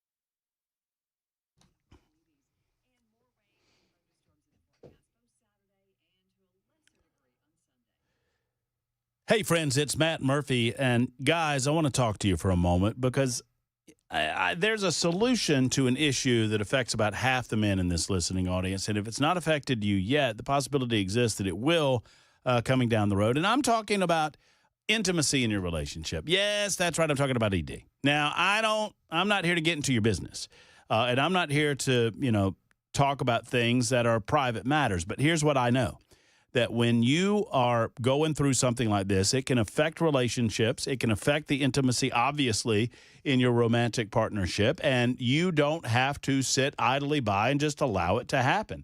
You can get a solution, and we have one available for you at Tennessee Men's Clinic. Many, as a matter of fact. So if it's been an issue for a little bit of time or it's just popping up as an issue, let's get with the Tennessee Men's Clinic. One of their qualified urologists wants to speak with you. An appointment today, and you can get answers today. As a matter of fact, same day, they're going to do some blood work. They're going to get answers back in terms of your T levels, find out what's going on in your body, and then they can begin to develop and formulate, along with you, a decision about how to serve you. That's what it's all about at the Tennessee Men's Clinic. Go to TennesseeMen'sClinic.com. That's TennesseeMen'sClinic.com for more information. We would love for you to give them a call and schedule that appointment. 2 locations, one in Cool Springs, the other in Midtown. It's Tennessee Men's Clinic.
Super Talk 99.7 WTN. Some monetary savings out of Washington, D.C. to tell you about, to dissect and discuss. We'll get into that coming up in a moment. Plus, I've got a surgery update a little bit later on. Went to see the doc today. Pre-op visit at the surgeon. You got to get a pre-op visit. So I haven't had surgery in a long time. You ever had surgery? Never. Never surgery? Never. What about never Weaver? broken a bone You had the was it hernia? Yeah, I've had that and had a little polyp that I had to get taken care of. Yeah. I have not had surgery in a long while. I don't like it. No, I mean, I don't care for it either. But you know what? They're going to put me a new shoulder on, so that's good. Gonna have a new shoulder. But I'll tell you this. I got to the bottom of it. I asked directly because I've been saying, and I feel like properly, that they're cutting my arm off. So they are. That's what they're doing, right? And so I asked the surgeon, the guy that's going to be doing the cutting. I said, just tell me this, because I'm getting picked on. I say this, and people go, ha, ha, ha, Murphy. Are you or are you not cutting my arm off? And he was like, well. I was like, well. He goes, well, there's not going to be muscle and the tendons and the ligaments and all that. I was like, are you bisecting my bone? I pulled out the big words. Yeah, I was getting ready to say. He did. Nah, you're not fooling with some numbscroll from That's Thompson, right. Georgia around here. We're. When he whipped that out, he was like, oh, well. In that case. He goes, well, I guess technically, yeah. I was like, that's right. That's all I needed to know. Say no more. Say no more. You cut my arm off. Yeah. There you go. So that's happening. For those who don't know, I'm having surgery, shoulder replacement surgery coming up the 23rd. So not this coming Monday, but the following Monday, and I'll be out for about a week. Jack Johnson is with us. He is Senate Majority Leader. We've got a couple of questions for Jack, to include public safety questions about what is expected to happen over the course of this weekend, and to include some effort on his part, along with some of his fellow colleagues in the House and in the Senate and the General Assembly, to help protect some of our men and women in uniform. Hello, Jack. Always a pleasure to talk with you. Hey, Matt, it's good to be with you. I was reminded, hearing you talk about your shoulder surgery and them cutting your arm off, I had a buddy one time who would tell people he would give his right arm to be ambidextrous. That's pretty good. That's pretty good. I like that. Hopefully that won't be an issue with you. Well, let's hope so. And I asked the doctor today, I said, Dr. Hageman, he's a great guy, and he's got a good sense of humor about all of this. I said, so let's talk about worst case scenario. He said, let's not. Okay. And I said, well, okay. Let's don't go there. I mean, I think his point was, worst case scenario is probably not likely to happen, but you probably don't want to think about the worst case scenario. Jack, there's some worst case scenarios for this weekend. I parlay this into a nice segue, and I don't want to contemplate them, but I know that we have to consider them. And I'm curious, in your role as Senate Majority Leader and as a political leader and otherwise a leader in Williamson County and beyond, there's some concern that we've got some significant protests that are coming to the metro Nashville area. Are you monitoring the situation, and what can you say about it? We are, and the good news is, obviously, our incredible folks at the Department of Homeland Security, Tennessee Department of Safety, Highway Patrol, TBI, they are obviously monitoring all of that. I'm sure the Metro Police are doing the same. And look, we all celebrate the First Amendment. People have a right to express their First Amendment, thoughts and have their voice heard. But that's one thing. But crossing that line into lawlessness, as we've been seeing in California and other places, that's a totally different thing. So my message to anyone who cares to hear it is, exercise your First Amendment right. But the First Amendment does not authorize you to destroy property, to assault police officers, or any of that type of thing. And as Kristi Noem said, I heard Ken's news clip, I think the same thing applies here. If you do that, you'll be arrested. You'll be prosecuted to the fullest extent of the law. I hesitate to ask this next question because I think I know the answer, but I got to ask it anyway. To your knowledge, has there been any coordination or communication between the Metro Nashville Police Department and other agencies like Homeland Security or Tennessee Highway Patrol or other organized law enforcement that could assist? I mean, I assume that some of that's going on, but I'm also told that Mayor Freddie O'Connell's on vacation. So, I mean, I don't know where that coordination would happen necessarily. Are you hearing anything along these lines? I haven't heard specifically, but like you, Matt, I would hope so. Metro Police, obviously, keeping the streets of Nashville safe, and I would hope that the Department of Homeland Security would be in coordination with Metro Police. I don't know that I can't confirm nor deny that that has happened, but I certainly hope that it has.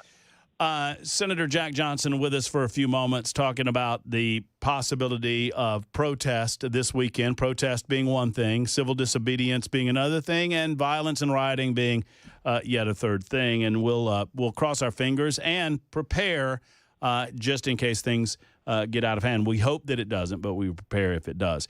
You had a reaction along with some of your colleagues in the General Assembly, Jack, regarding an unfortunate situation, what the mayor of Nashville referred to as a mistake, although we don't really have any additional information as to how this happened. But there was a doxing of Immigration and Customs Enforcement agents in the aftermath of the joint effort on the part of the Tennessee Highway Patrol and ICE that we've covered plenty here on Super Talk 99.7 WTN. But some of these names were put on a Metro government website, and Mayor O'Connell says it was a mistake, but he really hasn't clarified how exactly it happened or what measures have been taken to prevent a future mistake. But you guys in the General Assembly have decided to take a form of action. Talk to me about it.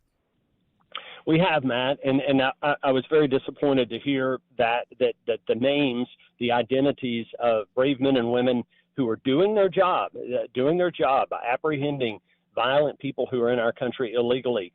And we've talked about that you've got people with outstanding felony warrants, people accused of murder, sexual assault, all kinds of horrible violent crimes. And a very successful joint operation between ICE and the Tennessee Highway Patrol resulted in numerous of those, I guess dozens, being taken off the streets. You'd think we would celebrate that. But unfortunately, Metro Nashville did, pursuant to an executive order issued by Mayor O'Connell, I believe it's EO number 30, requesting information about these operations, resulted in the identities of law enforcement being posted.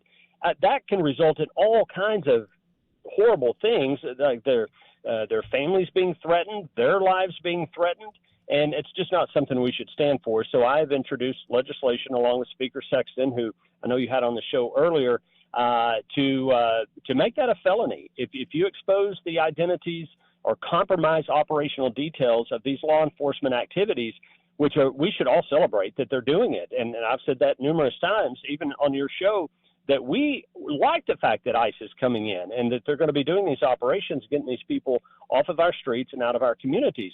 Law enforcement celebrates that because it makes their jobs easier. It makes us all safer.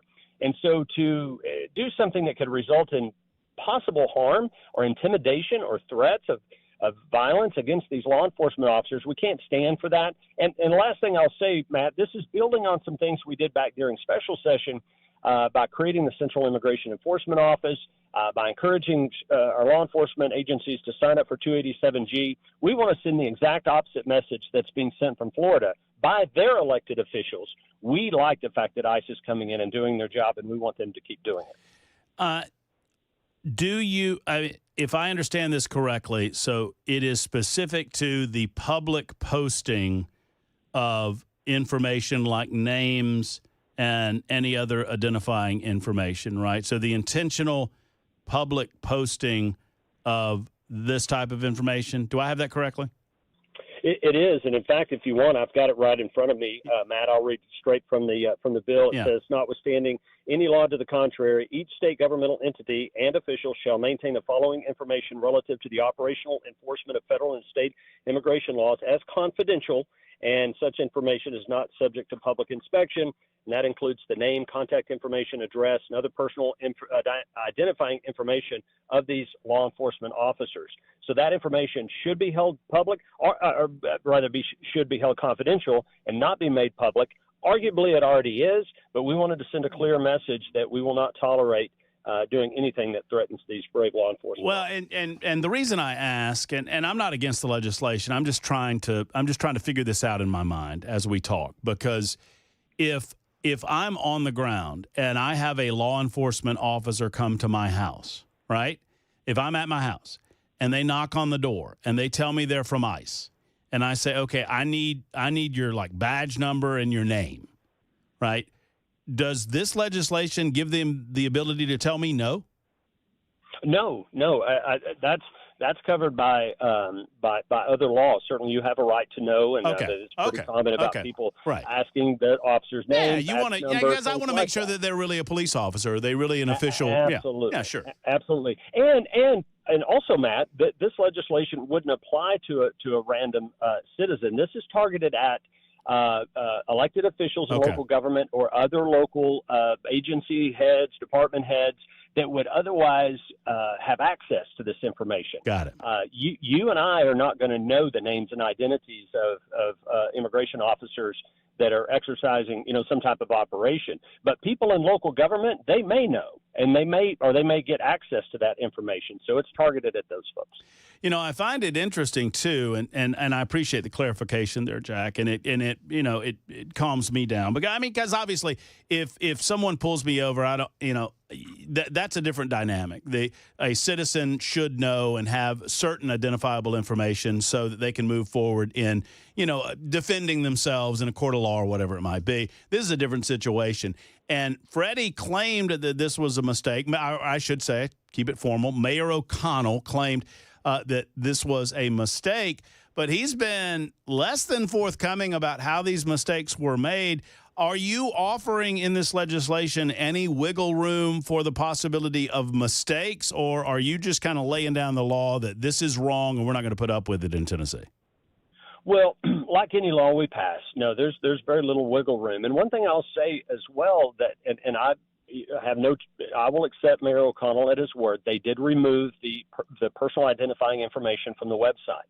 And I applaud them for doing that. It should have never happened in the first place. Right. And he said it was a mistake and it was not intentional. Okay, let's accept that at face value. However, he has not rescinded Executive Order number 30, which is still calling upon all these agency heads and department heads, anyone in metro government, if they have any knowledge of an immigration enforcement operation that's taking place in Davidson County, they are still to report that to him, and that still could compromise operational details of those law enforcement activities, and that is problematic. That would be like if you were a local official of some sort and you knew that there was going to be a sting operation to try to catch sex traffickers, and you find out about it ahead of time and you go post it on the internet and say, hey, here's a warning to you sex traffickers, there's going to be a sting that takes place. We don't want any information about any forthcoming or prospective law enforcement activity that could impede the success of that activity being made public. And so I still have concerns about Executive Order number 30, as do many people in Tennessee and many of my colleagues about it. So this legislation would address both of those. And with any legislation of this type that we contemplate, I hope it's never needed. I hope we don't have to use it. I hope a DA does not have to investigate one of these instances because it never happens. If it does, then it'd be up to the DA to make a determination if it was intentional or if it was criminally negligent. Well, beyond the letter of the law and beyond this legislation, which I think is good legislation, and I applaud you guys for passing it, the very spirit of the way that you're talking, Jack, is comforting to me and the rest of the state of Tennessee, and I'll tell you why, because we haven't heard this sadly from leadership in Metro Nashville. And I'm not asking you necessarily to point fingers at any specific person. But what I heard in the aftermath of these law enforcement engagements, everything that I heard, the insinuation seemed to be that the law enforcement were the bad guys here. The law enforcement agents and the ICE operators were the ones that were causing the problem, not the criminal illegal aliens that have no right to be here to begin with. No, I couldn't agree more. And look, this is all part of we knew going back to November when President Trump won the election overwhelmingly and won all 7 swing states. The number one thing he campaigned on, Matt, was securing the border and getting illegal aliens out of our community, specifically those that have committed violent crimes. And we were all I'd say you and I think that 90% of my constituents were very happy about that. Well, wow, here we are a few months later, and guess what? President Trump is doing what he said he was going to do, and he's put good people like Tom Homan and Kristi Noem in place to do what he said he was going to do. And so the General Assembly, the governor, all of it, we're trying to telegraph a message in Tennessee that we celebrate that. Come on in, we're going to cooperate with you. Jack, thank you so much. Sadly, out of time. You know how much we appreciate you, Senator, and we'll talk to you again very soon. Thanks, Matt. Have a great day. You do too. There's Jack Johnson back in a moment.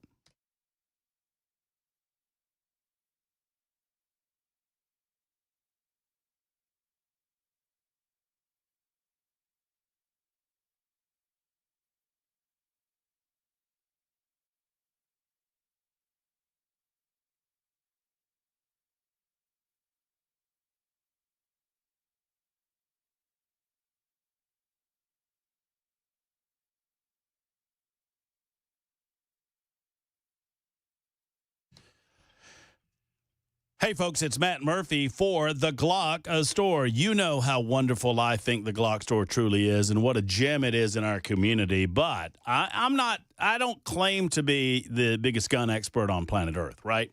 I know my guns, and I have had guns since I was a young boy when my grandfather first introduced me to them. I know this. Glocks are the highest quality handgun available at their price level, and it's one of the reasons that they're so popular. They're just very good at what they do. You can buy a cheaper handgun, but you're not going to get the quality that you get with a Glock. The average Glock is still around $600, and $600, as they say, is $600. So if you've wanted a Glock and the price is a little out of your range, how about new factory rebuilt Glocks? Because the Glock Store is a factory rebuilt Glock dealer. Now, if I set a factory rebuilt Glock next to a brand new Glock, I would almost guarantee that you would not know the difference, except that one of them says factory rebuilt and the other does not, at least from the Glock Store's perspective, right? Because the Glock Store believes in telling you exactly what you're getting. Now, these factory rebuilt Glocks might have had, a ding or here or there, a blemish here or there. Bottom line is this: you're getting them at a lower price point. You're getting more bang for your buck, literally and figuratively. Factory rebuilt Glocks carrying the full factory warranty, but they can cost up to $100 less than the original price. Go to GlockStore.com or stop by on Airlane Drive just off of Elm Hill Pike. Tell them I sent you to the Glock Store.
I'm Ken Weaver with your top stories. Got the full forecast and traffic coming up in 5 minutes. Ahead of the No Kings protests planned this weekend across the nation and here in Tennessee, State Senate Majority Leader Jack Johnson telling WTN's Matt Murphy, peaceful protests are welcome. But he says rioters will be arrested and prosecuted to the fullest extent of the law. Our incredible folks at the Department of Homeland Security, Tennessee Department of Safety, Highway Patrol, TBI, they are obviously monitoring all of that. I'm sure the Metro Police are doing the same. Yeah, Metro Police have set up mobile surveillance cameras at Bicentennial Park, where a protest is scheduled for 10 o'clock Saturday morning. Meanwhile, here in Nashville, Mayor Freddie O'Connell has a deadline to meet, and it is right now.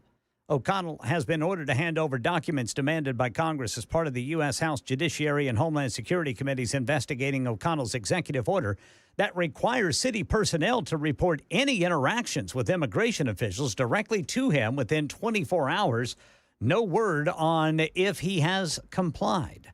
And President Trump was asked today if an Israeli attack on Iran is imminent. ABC News White House correspondent Karen Travers. President Trump said Thursday that an Israeli strike on Iran is not imminent, but it looks like it's something that could very well happen. Three sources familiar with the situation say Israel is considering taking military action against Iran in the coming days. The president was asked if he was trying to convince Prime Minister Netanyahu not to attack, given that the U.S. is in talks with Iran over its nuclear program, with meetings scheduled for this weekend. As long as I think there is an agreement, I don't want them going in because I think that would blow it. Might help it, actually, but it also could blow it. Karen Travers, ABC News, the White House. That's the latest news, traffic and weather next. I'm Ken Weaver, WTN News.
Over on the West Loop, we got a crash impacting the off-ramp right shoulder, 40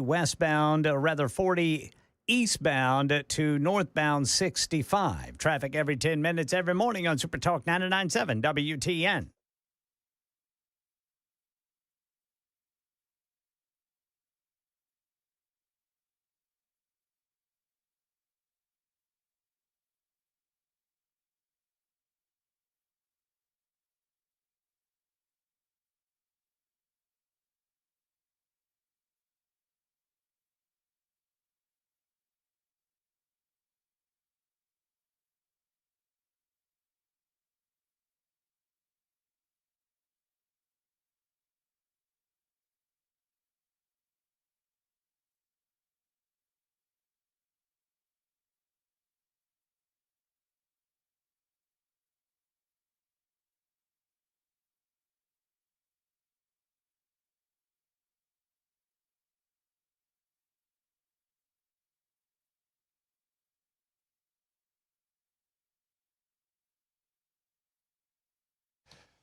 It is just after 5 o'clock, and a good afternoon. Hope everybody's doing well. If you're just getting off work, congratulations. The traffic is going great.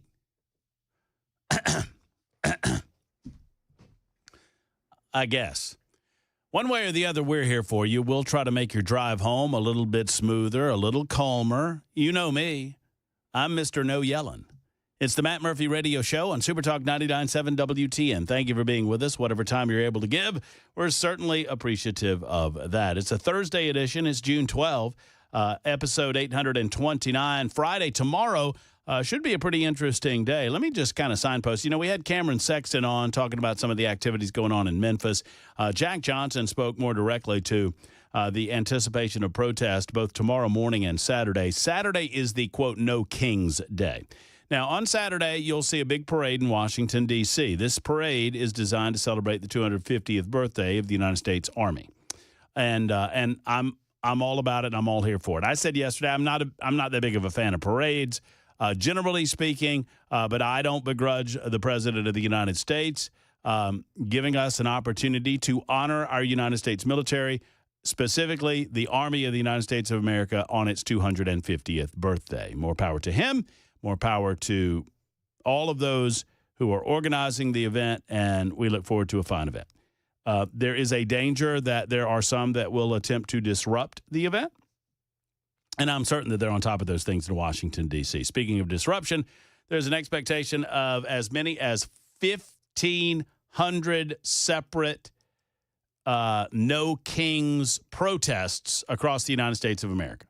Organizers with the No Kings movement are planning over 1,500 demonstrations across the country to protest the upcoming military parade Saturday, amongst other things. One notable location missing from that list, Washington, D.C. That's where the military parade will actually take place. Protest organizers have framed the move as a rejection of the spectacle, which will mark the 250th birthday of the United States Army. Instead of allowing this parade to be the center of gravity, we will take action elsewhere. They encourage those to join the flagship march in Philadelphia or one of the local protests in Virginia or Maryland. Organizers are marketing D.C. Joy Day starting at 3 o'clock Eastern time in some park in Washington, D.C. The No Kings protests are being coordinated by a coalition of progressive groups, although anyone can sign up to host their own event with the movement. Partners include organizations such as the American Federation of Teachers, Randy Weingarten's group, Public Citizen, and Indivisible. These are two anti-American socialist organizations that want to see political unrest and upheaval more prominently displayed on American streets across this country. The demonstrations, now this is I'm reading to you from The Hill. The demonstrations Saturday come as smaller pockets of protest countering immigration and customs enforcement action pop up across the country, including New York, Chicago, and Washington. In Los Angeles, protests are continuing into their 6th and now 7th day, sparked by a series of ICE raids. Los Angeles Mayor Karen Bass enacted a curfew earlier in the week for a small pocket downtown where the protests were more concentrated. Well, they had become violent as what they had happened. And then they get on this list, and this is once again from The Hill, which is coming out of Washington. They talk about some of the planned protests. Atlanta, 10 a.m. to noon, rally at Liberty Plaza. Austin, Texas, 5p to 8p at the Texas State Capitol. Baltimore, Boston, Charlotte, Chicago, Dallas, Denver, Houston, and Indianapolis, Los Angeles. Oh, Nashville, Tennessee. We're on the list, y'all. 10 a.m. to noon, Saturday, a rally at Bicentennial Capitol Mall State Park, right there down from the Capitol building. 10 a.m. Saturday morning. I will not be there. I will be at our big event in Hendersonville at Volunteer Outfitters starting at 11, and I encourage you to go up to Hendersonville as opposed to making yourself available for this stupid stuff because that's just going to get stupid real quick. Now, there is another protest happening tomorrow morning, and I will be there starting at about 8 o'clock. I think Dan Mandis will join me after his show at 9. We're going down and seeing the what at the Fred Thompson Federal Courthouse building as there are planned protests in advance of Kilmar Abrego Garcia's arraignment for human smuggling and human trafficking. You know, his due process, y'all can't make this up. So the Democrats demand the guy gets due process. Now he's getting due process for crimes committed against human beings in this country. And they're mad about that too. What do they want? I mean, just pick one side and roll with it, will you? So we're watching all of that happen in real time. In the meantime, there is an effort in Cheatham County and beyond to stop activities involving TVA, the Tennessee Valley Authority, and their effort to put a methane plant plop down in the middle of Cheatham County. I'm going to give you an update on that as well as we move forward on the show today. We've got nincompoops coming up a little bit later on this hour. Your telephone call, as always, at 615-737-9986. 615-737-9986. Real quick, I want to clean this up. I was told earlier this week that the mayor was on vacation.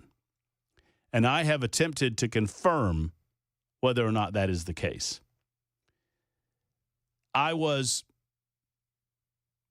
not confused as much as almost amused at the idea of the mayor choosing June to go on vacay, because in the aftermath of the ICE and THP events and his response to it and the subsequent clapback against Mayor Freddie O'Connell, not just here in our state, but nationally, there are investigations going on. There is a demand for Freddie O'Connell in his office to turn over evidence to those investigations. We see a House investigation happening.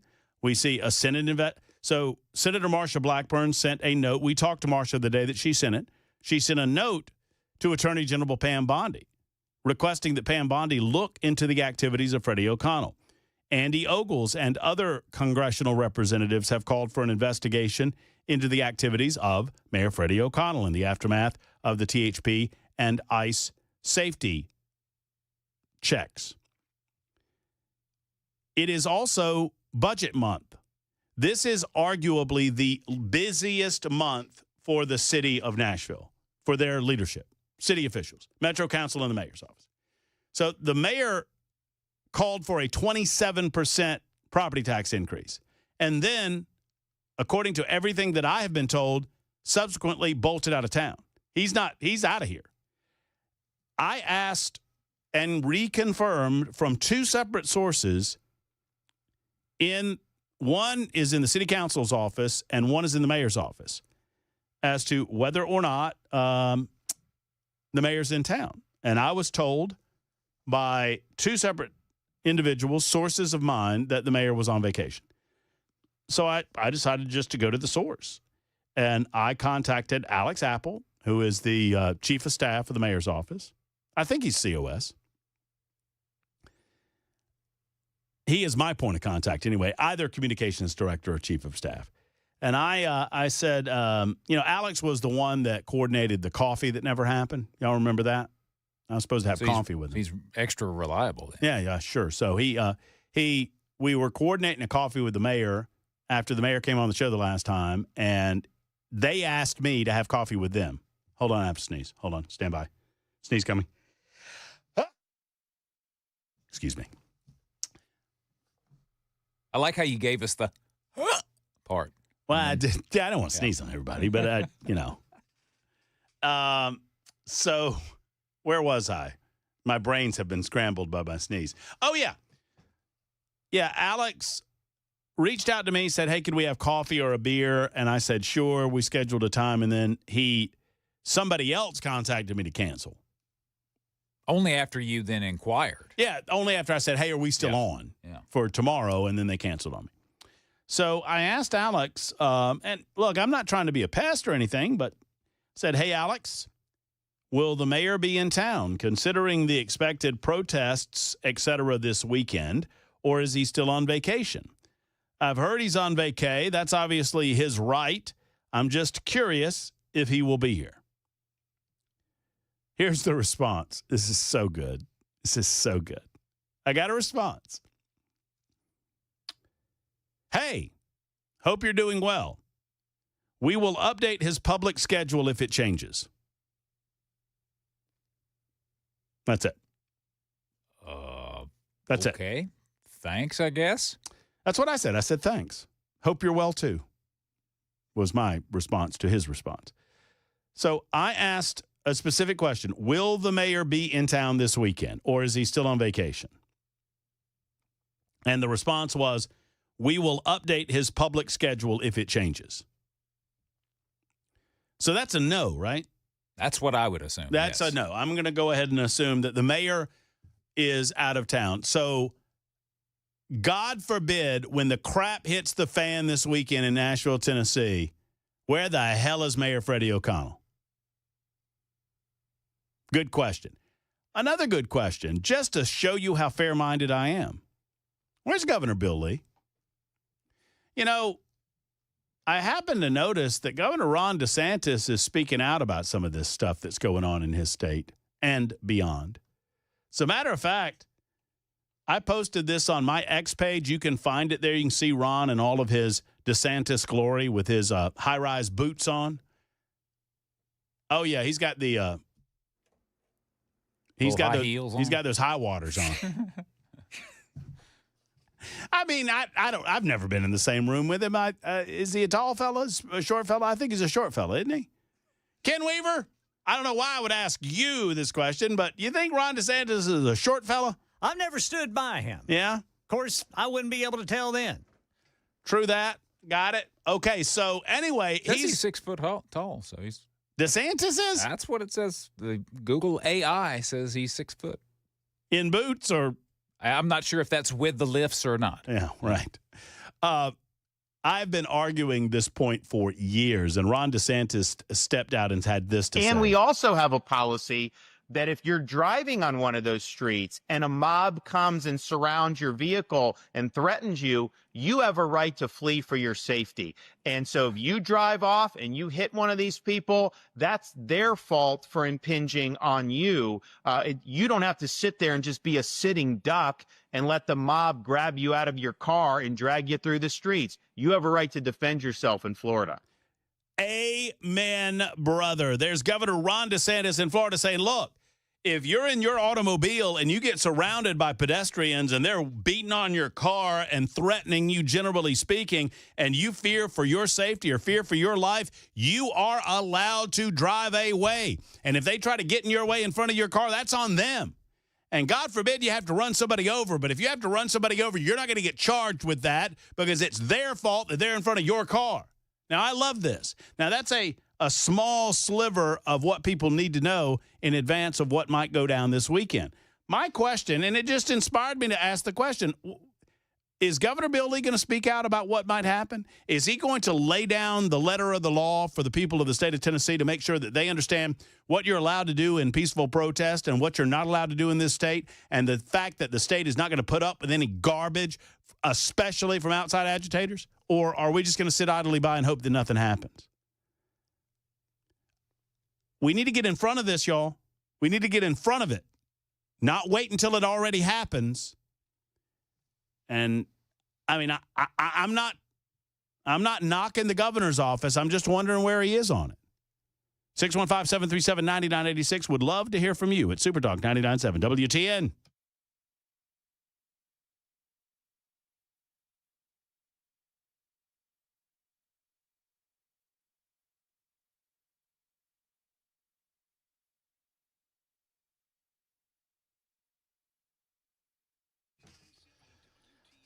Hello, friends. It's Matt Murphy for Gracepoint Healthcare. Affordable, convenient, and comprehensive medicine delivered the old-fashioned way. What do they mean when they say the old-fashioned way? I mean, obviously, it's the most modern medicine. But at Gracepoint Healthcare, they are a direct pay format. That means that you pay the provider. You pay Gracepoint. And you can obviously apply to your health insurance company for reimbursement after the fact, but a direct pay format is superior in a couple of ways. One, you know exactly what you're paying for. You know what you're paying and what you're paying for, which is really not the case when insurance companies get involved, and that just muddies the water in a way that sadly raises prices.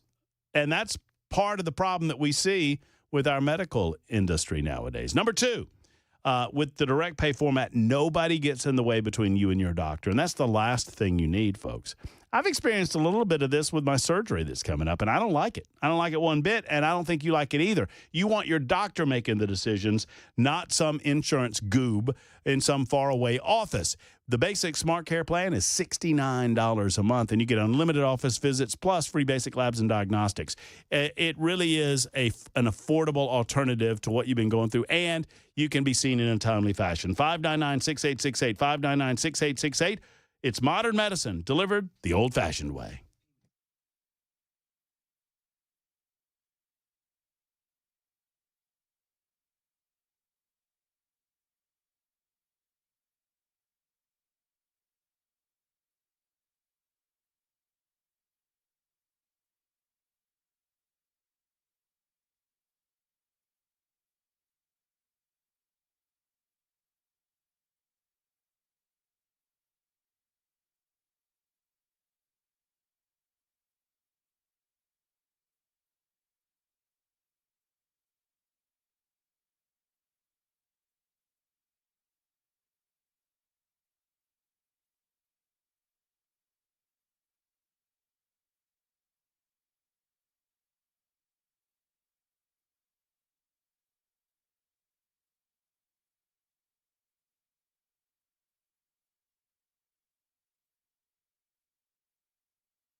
Tennessee 5th District Congressman Andy Ogles has briefed senior Trump law enforcement officials today about the investigation into whether or not Nashville Mayor Freddie O'Connell interfered with ICE operations in Nashville. We'll tell you about that at 5:30 on Super Talk 99.7 WTN.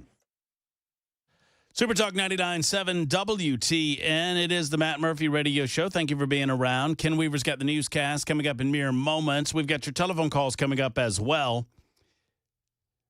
Once again, I want to make sure that everyone's aware. I'm not knocking the governor, but I just am wondering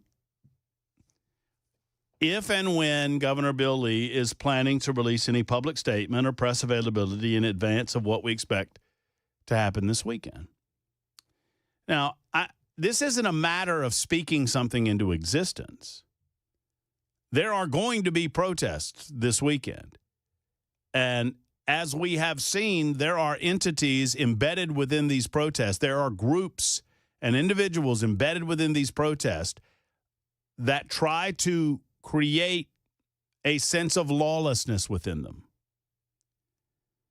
It might be a good idea to help those that want to cause disruption in this state to understand exactly what we do and what we do not put up with in the state of Tennessee. It might be a good idea for someone like the governor, Bill Lee, to disabuse rabble-rousers and ne'er-do-wells of the notion that we'll put up with some of the crap you're seeing on your television out of California. Because I would like to believe that we would not put up with that crap. I would like to believe, as we talked with Brink Fiddler and Tracy Mendenhall yesterday, both of whom served on the Metro Nashville Police Department, I'd like to believe that we have learned lessons from what happened in 2020. Now, I was not here at the time, but I have heard enough stories. And I was in Birmingham, and it happened in Birmingham too. I mean, do we not send a message of FAFO here? That would be fool around and find out. You see, I'm getting better. People say, Murphy, you cuss too much, and see what I did there? Yeah, very nice. I'm trying. I'm doing my best. Mike is in Old Hickory. What do you think, Mike?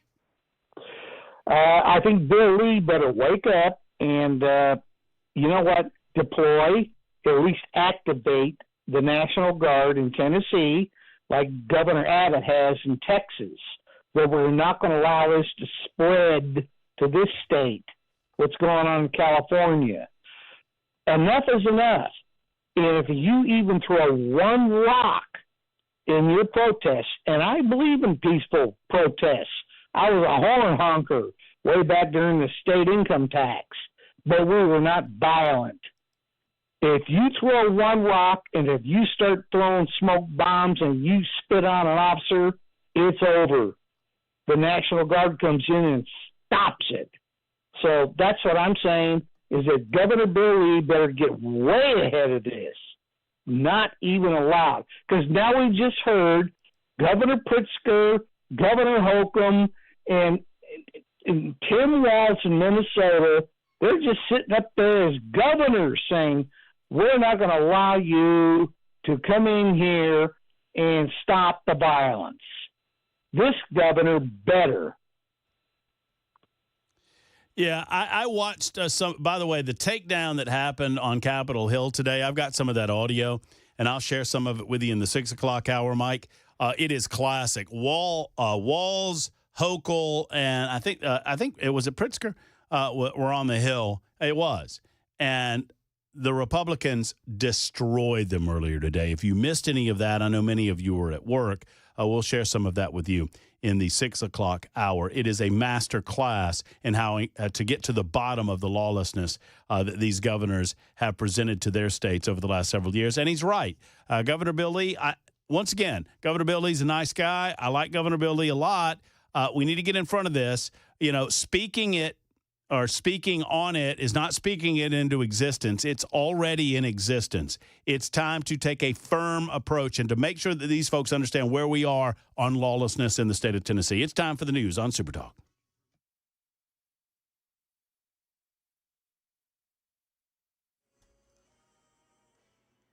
I'm Ken Weaver with your top stories. Got the full forecast and traffic in 5 minutes. And right now in Nashville, the deadline for Mayor Freddie O'Connell to hand over documents requested by congressional committees has passed. The House Judiciary and Homeland Security committees are looking into whether O'Connell interfered in ICE raids through an executive order he issued requiring all city personnel to notify him within 24 hours of encountering any federal immigration enforcement activity in Nashville. Meanwhile, Tennessee 5th District Congressman Andy Ogles called for the investigation, and Fox News says Ogles briefed senior Trump law enforcement officials today, arguing that a key fund, that one announced by O'Connell called the Belonging Fund, is being used to help illegal immigrants. being promoted by using taxpayer dollars despite city officials' insistence otherwise. Ogles wrote to Trump officials, although described as privately funded, the Belonging Fund has been promoted through official city platforms and appears to leverage city infrastructure.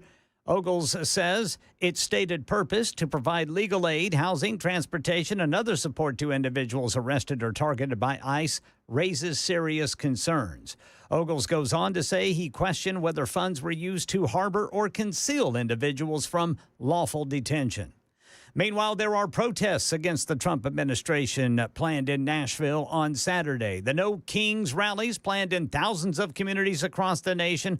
The one in Nashville set for 10 o'clock Saturday morning at Bicentennial Mall, where Metro Police have set up mobile surveillance cameras, which they say they will monitor to make sure no one starts rioting. President Trump stopped short of saying it is imminent that Israel could attack Iran. Well, I don't want to say imminent, but it looks like it's something that could very well happen. Look, it's very simple, not complicated. Iran cannot have a nuclear weapon. Other than that, I want them to be successful. I want them to be tremendous. We'll help them be successful. We'll trade with them. We'll do whatever is necessary. U.S. and Iranian nuclear talks resume this weekend. That's the latest news. Traffic and weather next. I'm Ken Weaver, WTN News.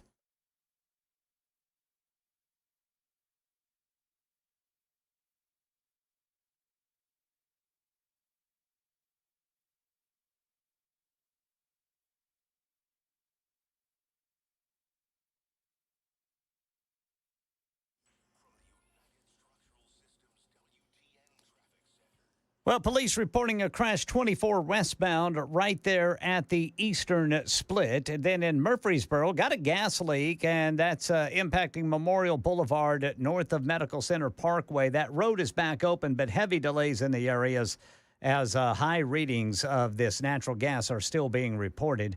And looks like in Brentwood, we've got a crash reported by police. Old Hickory Boulevard at Valley View Road and Seven Springs Way. Traffic every 10 minutes every morning on Super Talk 99.7 WTN.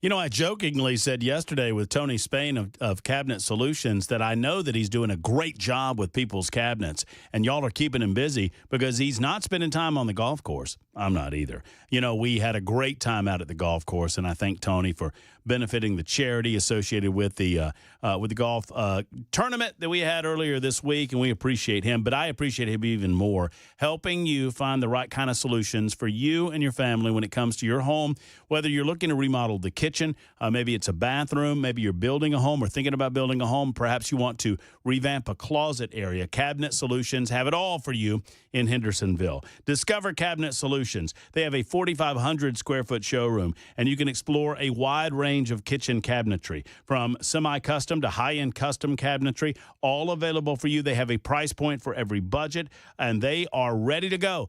They can show you in 3D clarity exactly what you're looking for in your home, and you'll know exactly what you're going to get before they begin the process of getting it installed. We invite you to become a part of the Cabinet Solutions family. Go to mycabinetsolution.com, mycabinetsolution.com. And don't forget, Tony said for the entirety of the week, he's offering 12% off in honor of us being 12 under in the golf tournament. 12% off any order that is started this week. You don't have to finish it, obviously, but if you started this week, you're going to get that 12% off. mycabinetsolution.com.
Super Talk 99.7 WTN. Hello, friends.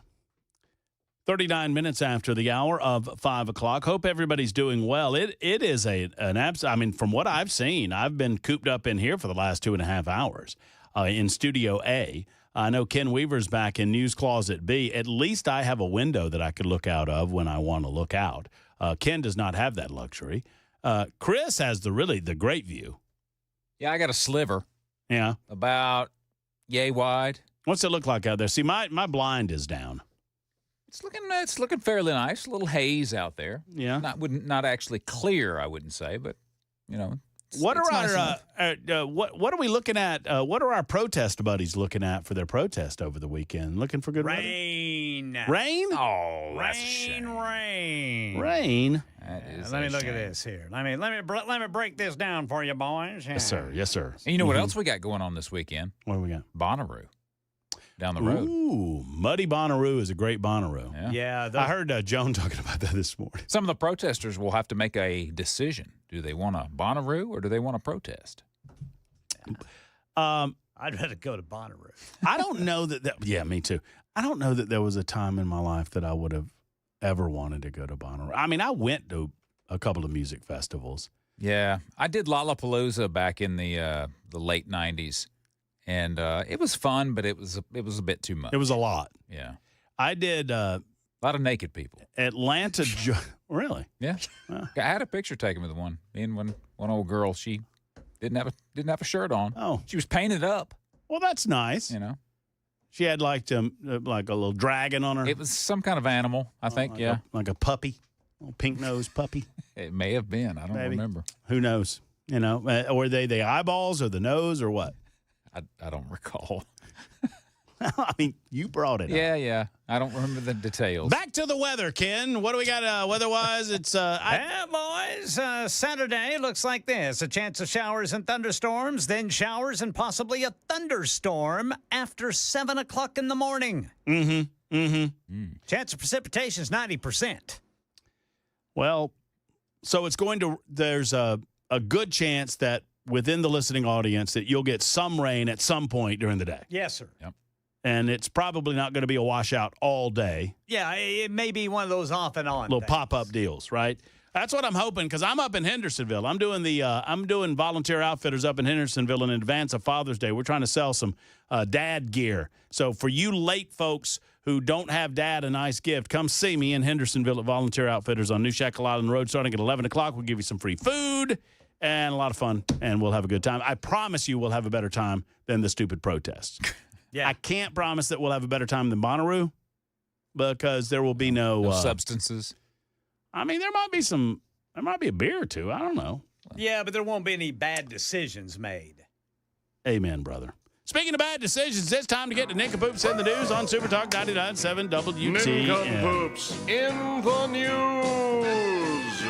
That's right. It's that time of day where Ken Weaver, Chris Webber, and Matt Murphy look all over these United States of America, really the globe.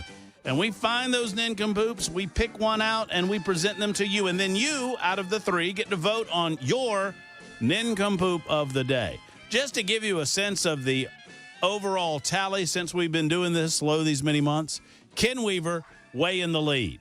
Way in the lead. And I don't like the fact, Weber, and you're second place, by the way. Yep. And I don't think I'm double digits in my victories. Yeah, you're a blip on the radar. I'm barely there. It's as if I'm an also-ran. You know, they mention me at the end of the broadcast. They talk about, it was a neck-and-neck race between Weaver and Weber. It was Weber, then Weaver, then Weaver, then Weber, then Weaver, then Weber. And Murphy was also in the race. That's what they say. I mean, I don't think I like the idea of Weaver. You see how he slowly manipulated it, so he's cornering the market on naked people. Not you guys. You know what I mean? Naked people too. There's man. nothing stopping you from grabbing a naked story. Yeah, there's lots of them out there. Well, you just got to dig for it. I've gotten to where I'm having to search, like really. I mean, getting specific. Like that's how I got that wrestler Charlie Tiger. Mm-hmm. I Googled Charlie Tiger. Drunk naked man threatening to wrestle people. And then there's a story. And boom, Charlie Tiger. The first thing that popped up was something about Ken Weaver. I said, I'll skip that. Oh, yeah, we're not. This is nincompoops, In a boys. convenience store parking lot, Ken Weaver threatened complete strangers with wrestling. He was shirtless. Shirtless Ken Weaver. You weren't completely naked. No.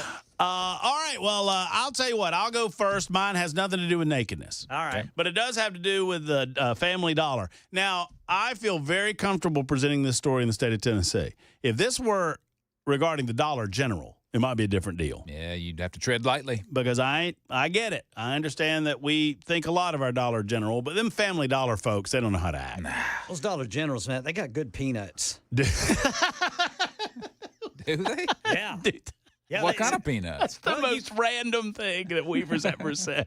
Yeah, you can get spicy hot or lime, pepper lime, or something like that. You trust the food at Dollar General? Well, I'm here. I mean, okay. I mean, what about?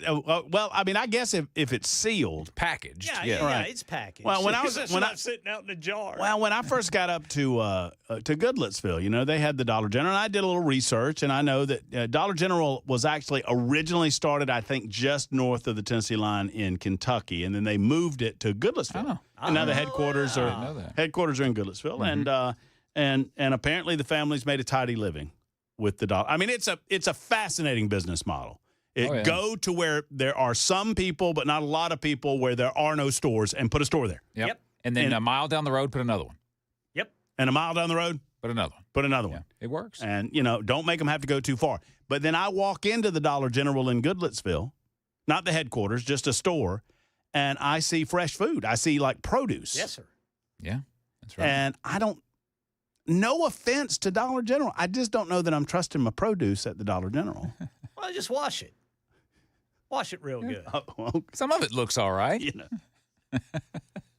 And you don't have to wash the banana.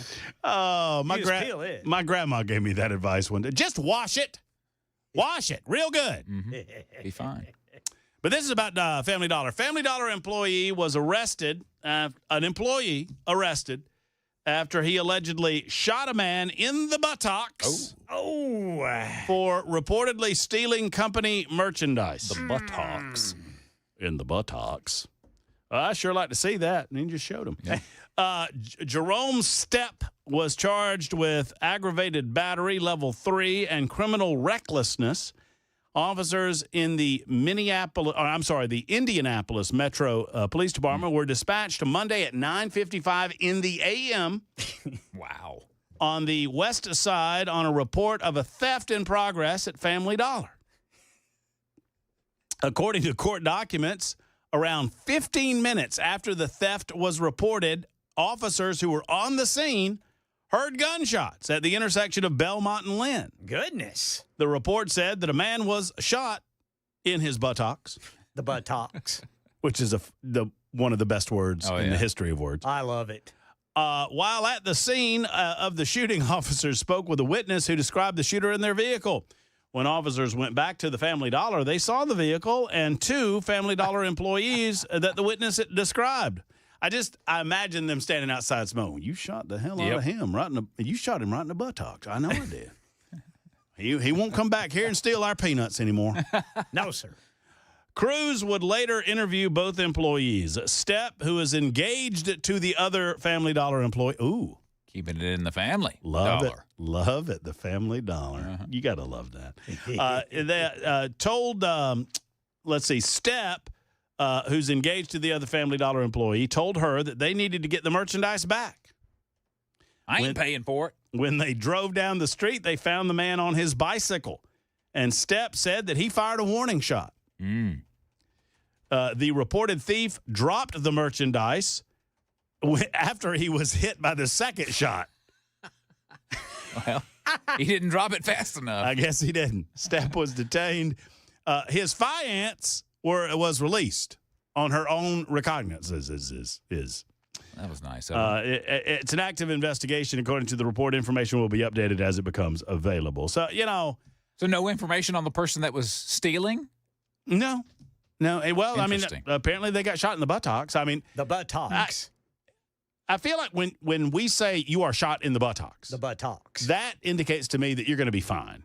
Yeah. Don't you feel that way? So. Yeah. Maybe. I mean, I feel like if you're not going to be fine, we would describe it differently. If you tell me that somebody was shot in the buttocks, I'm laughing and I'm moving on with my life. Yes. Depends on if the bullet travels up a bone. Well, I mean, I depend on you for these types of details, Weaver. You seem to know a lot about these things. I've never been shot in the buttocks. If you were going to get shot anywhere, I think, right? Big toe. Big toe. Big toe? Big toe. Take your big toe right off, Ken. A little toe. I'd go pinky toe. Yeah. See, if you're going to go pinky toe. toes, you better go pinky toe. Yeah, pinky toe. That's right. Big toe, you tump right over. That's right. You don't have the balance. No balance anymore whatsoever. Yeah. Well, I'd say goodbye to my wrestling days. That's right. I mean, if you could promise me that it wouldn't hit bone, I think I'm going buttocks over big toe or little toe. Because they'd take your little toe right off. And now you're not. Now, and then, no matter where you go, you know what they say? Look at there. There goes old 9 toes. 9 toes. That's what they'll call you. Yeah. Anyway, there's my nincompoop. My nincompoop, by the way, would be the. I don't know. I go back and forth. If I'm on that jury, I don't think I'm convicting him. Yeah, it'd be tough. I'd laugh. I mean, and I would say things like, "Man, 15 minutes. That's a little too long to wait, buddy." And then they would say, "Well, guilty or not guilty? Not guilty. I don't think you got enough evidence on it." Anyway, there you go, Mr. Weber. A Canadian man is suing his ex-girlfriend after she allegedly took their joint $3.6 million winning lottery ticket and ghosted him. Lawrence Campbell of Winnipeg filed the suit against his ex-partner, Crystal McKay, as well as the Western Canada Lottery Corporation and Manitoba Liquor and Lottery. I don't know what that's all about. But Campbell claims that he purchased the Lotto 649 ticket on January of last year. And at the time, Campbell and McKay were in a, quote, loyal, committed, and promising relationship. The lawsuit claims that Campbell handed McKay the ticket for safekeeping as he had lost his wallet. He forgot he purchased it until he found the ticket on the floor at a friend's house days later. I don't know how safekeeping she did, but anyway, Campbell scanned the ticket's barcode on his phone, and that's when he found out that he won. He couldn't believe it, he says. The couple called friends and family to share the news before heading to their nearby drug mart, where the video was recorded them verifying the win of their $5 million Canadian lottery win. Wow, that's a lot. According to the suit, someone at the Western Canada Lottery Corporation told the couple that Campbell would not be eligible to collect the winnings because he didn't have a valid government ID. So they advised him to have McKay, the fiancé, collect the jackpot on the couple's behalf. That's nice of them to do that. So at a news conference, the couple claimed their prize money in a giant check written out just to McKay. Love a giant check. Yeah. It was really overwhelming and exciting, he said, at the time. And he says, she had been asking me for 3 weeks to get a ticket, but I never went and got one. Then we drove by and said, okay, I might as well get one now. He says the McKay then deposited the winnings into her account because Campbell didn't have one. In the days after the win, the lawsuit alleges that McKay did not return to the hotel room that she and Campbell were sharing. And Campbell states that the day he found out, or the day that he set out to visit her at a few of her known spots where she would party, sure enough, after some investigation, he found her in bed with another guy. She allegedly told Campbell that she wanted to end their relationship so she could be with the new guy. That's a double whammy. Then stopped answering his calls and messages, blocked him on social media, and took out an order of protection against him. So now he's suing to retrieve his lottery winnings. Reminds me of that song by Bobby Bear, Marie Laveau. Yeah. Oh, a handsome Jack, he said, goodbye, Marie. You too damn ugly for a rich man like me. So he didn't have an ID. No ID. No bank account. And he didn't have a bank account. Yep. You're screwed, buddy. Yeah. That's all I got to say. I mean, here's the deal, man. You got to get your life together. That's right. And maybe this is a sign that it's time to get you. Yeah, it's a wake-up call to get your life together. Otherwise, people are going to take advantage of you. Ken Weaver, go! All right, boys, this is out of Houston, Texas. Intoxicated, near-naked suspect arrested after allegedly rear-ending school bus and then beating a man. Ooh. A man is recovering after he was attacked while working his landscaping job in downtown Houston. According to authorities, the suspect had already hit a bus full of students before beating down the victim, Ramon Bautista. Bautista never considered his job dangerous, but that all changed on Monday. I'll say. A man Houston police identify as Dalton Drager can be seen on video beating Bautista mercilessly. Merciless. Drager's actions allegedly came right after he derailed a Fort Bend Independent School District field trip to Dakin Park. Houston PD said he rear-ended a bus full of 47 people, most of them fifth graders. 9 of them had to go to the hospital. Fortunately, nobody seriously injured. That's good. Bautista said he was happy to escape with his life, but the attack put him out of work. He suffered scrapes, head bruising, and a broken hand that required surgery. Bautista worries beyond recovery how his bills are going to get paid. The only silver lining here is that Drager being behind bars and charged for his alleged crimes. Bautista said Drager was only wearing underwear when he identified him in a lineup. Yeah, that's him in the tidy whities. That looks like him. According to court records, the 30-year-old suspect was found to be intoxicated and, quote, disrobed. Yeah. Before running from the scene. Which one is it? Hey, Bautista, which one is it? Fell in the underwear? Yeah, fell in the underpants. Can you have him turn around? Yeah, that's him. He had the skid mark just like that. There you go. That's how you play Nick Kabib said the news. Super Talk 99.7 WT and who you want to vote for. 7332 said, y'all's play-by-play just made me choke on my Nutter Butter. Nutter Butter? Yeah, well, what you do in your own time is your own business, I suppose. They're next to the peanuts at the Dollar General. 7258 says, I feel like if more people got shot in the buttocks for stealing things, we'd have a lot less of it. Well, that's the truth. That's it. And buttocks. Y'all go ahead and vote Weber, Weaver, or Murphy. It is 5 until 6 o'clock.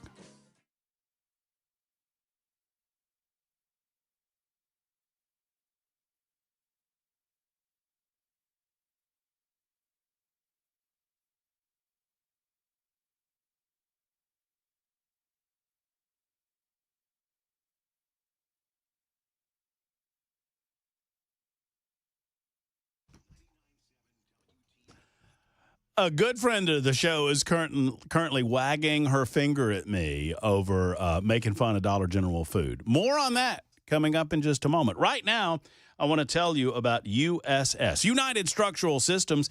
They are a place of comfort for you in a time of confusion. And what I mean by this is if you don't know what's going on with your house, if you've noticed settling, if you've noticed cracking of the walls, if you've noticed that windows stick or doors stick, this could be a foundation problem for you. You need peace of mind. You need USS.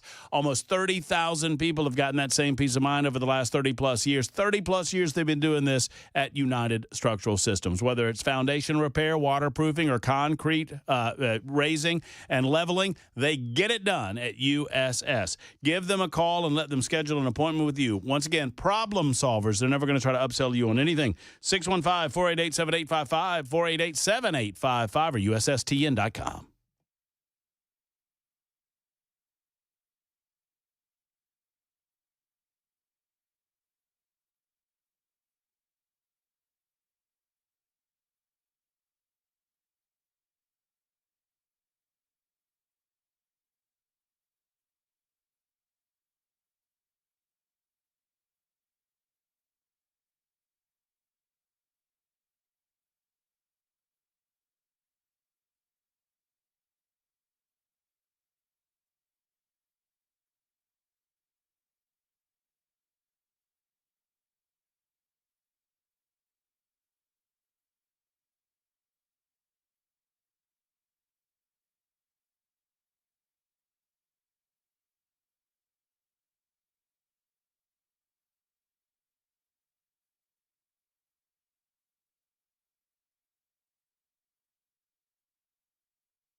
All right, we've got a big presidential special at the Wellness Institute of Nashville to tell you about. They love our 47th president of the United States of America, as we do.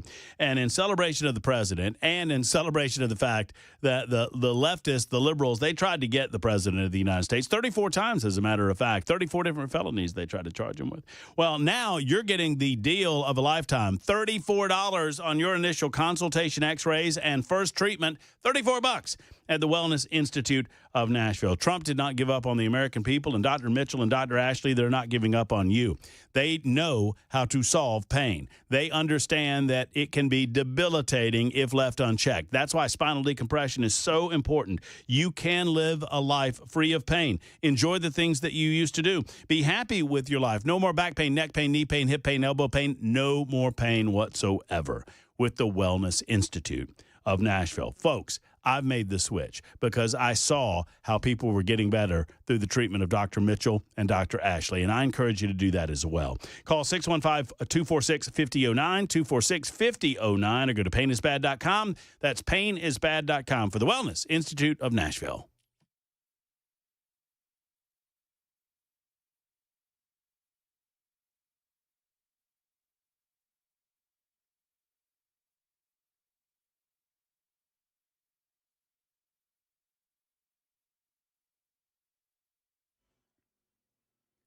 Six o'clock on the dot. I'm Ken Weaver with your top stories. We've got the full forecast and traffic in 5 minutes. And right now in Nashville, the deadline for Mayor Freddie O'Connell to hand over documents requested by congressional committees has passed. The House Judiciary and Homeland Security committees are looking into whether O'Connell interfered in ICE raids through an executive order he issued requiring all city personnel to notify him within 24 hours of encountering any federal immigration enforcement activity in Nashville. Tennessee 5th District Congressman Andy Ogles called for that investigation, and Fox News says Ogles briefed senior Trump law enforcement officials today by writing a letter stating that he's concerned that a key fund being used to help illegal immigrants in Nashville, according to Ogles, is being promoted using taxpayer dollars, despite city officials' insistence otherwise. Ogles wrote to Trump officials, quote, "Although described as privately funded, the Belonging Fund has been promoted through official city platforms and appears to leverage city infrastructure." Ogles goes on to say the stated purpose to provide legal aid, housing, transportation, and other support to individuals arrested or targeted by ICE raises serious concerns. Ogles also questioned whether funds were used to harbor or conceal individuals from lawful detention. Meanwhile, there are protests against the Trump administration planned in Nashville on Saturday. The No Kings rallies planned in thousands of communities across the nation. And the one in Nashville is set for 10 o'clock Saturday morning at Bicentennial Mall, where Metro Police have set up mobile surveillance cameras, which they say they will use to help make sure no one starts rioting. And President Trump asked today if Israeli military action against Iran is imminent as Iran wraps up its uranium enrichment against the guidelines set by the UN nuclear watchdog. Well, I don't want to say imminent, but it looks like it's something that could very well happen. Look, it's very simple, not complicated. Iran cannot have a nuclear weapon. Other than that, I want them to be successful. I want them to be tremendous. We'll help them be successful. We'll trade with them. We'll do whatever is necessary. This as the U.S. and Iran's nuclear talks scheduled to resume this weekend. Also in Nashville, back to our nation's capital, where the U.S. House has passed a near $10 billion package of spending cuts based on DOGE recommendations that include stripping federal funding for NPR and PBS stations. It was a nail-biter of a vote in the House, with 4 Republicans voting no and 2 switching at the last minute to see it pass. Now it's on to the Senate, where Democrats will not have the power to block the measure with a filibuster. That's Stephen Portnoy reporting. And a big tech outage today. DownDetector.com showed a large number of sites appearing to be affected, including Amazon Web Services, Google, OpenAI, and Spotify. Reports ticked up around 1 o'clock Middle Tennessee time. Cloudflare, a company that provides service to some of these sites impacted by the outage, says the source of that outage is Google Cloud. That's the latest news. Traffic and weather next. I'm Ken Weaver, WTN News.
Got a crash reported by Metro Police 24 westbound at Murfreesboro Pike. And then in Clarksville, Highway Patrol reporting a crash 24 eastbound near MLK Parkway. Traffic every 10 minutes every morning on Super Talk 99.7 WTN.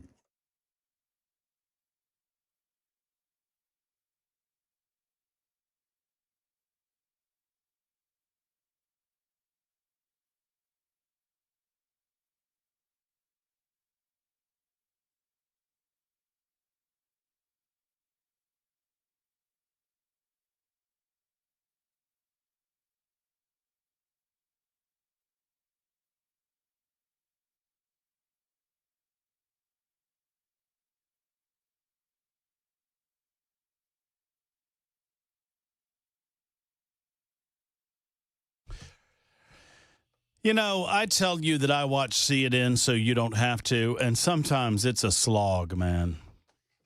It is. Thank you for being with us. 1 hour to go before we call it a Thursday, and we'll head off to our First Amendment Freestyle Friday edition. Listen to Mark Levin on the way home, as many of you do. Thank you for being here. Whatever time you're able to give us, we're certainly appreciative. Communicate with us via the phone line, 615-737-9986. I keep those active and open all the time. I try to get to them as your calls come in. Sometimes I'm remiss. Sometimes we have guests. But I absolutely love a direct one-on-one communication with you. I really do. I don't suffer fools gladly. I will admit that. But I love the communication. Secondarily, you can communicate via the super text line, 615-737-9986. I am being admonished that I should, a couple of things that I'm being admonished about. Number one, there are several of you that are expressing dismay that we did not discuss more how this woman was taking advantage of this poor man in this lottery situation. Oh, yeah? Yeah. I think the expectation was that with three dudes on the show that there would be more support for the dude. Did I hear you correctly at the beginning of the story that he bought the lottery ticket? That's correct, yeah. She urged him to buy it, but he purchased it, yes. And they were in a committed relationship. That's what he says, yes. Mm-hmm. And he did not have a bank account. He did not. Did not have identification. He did not.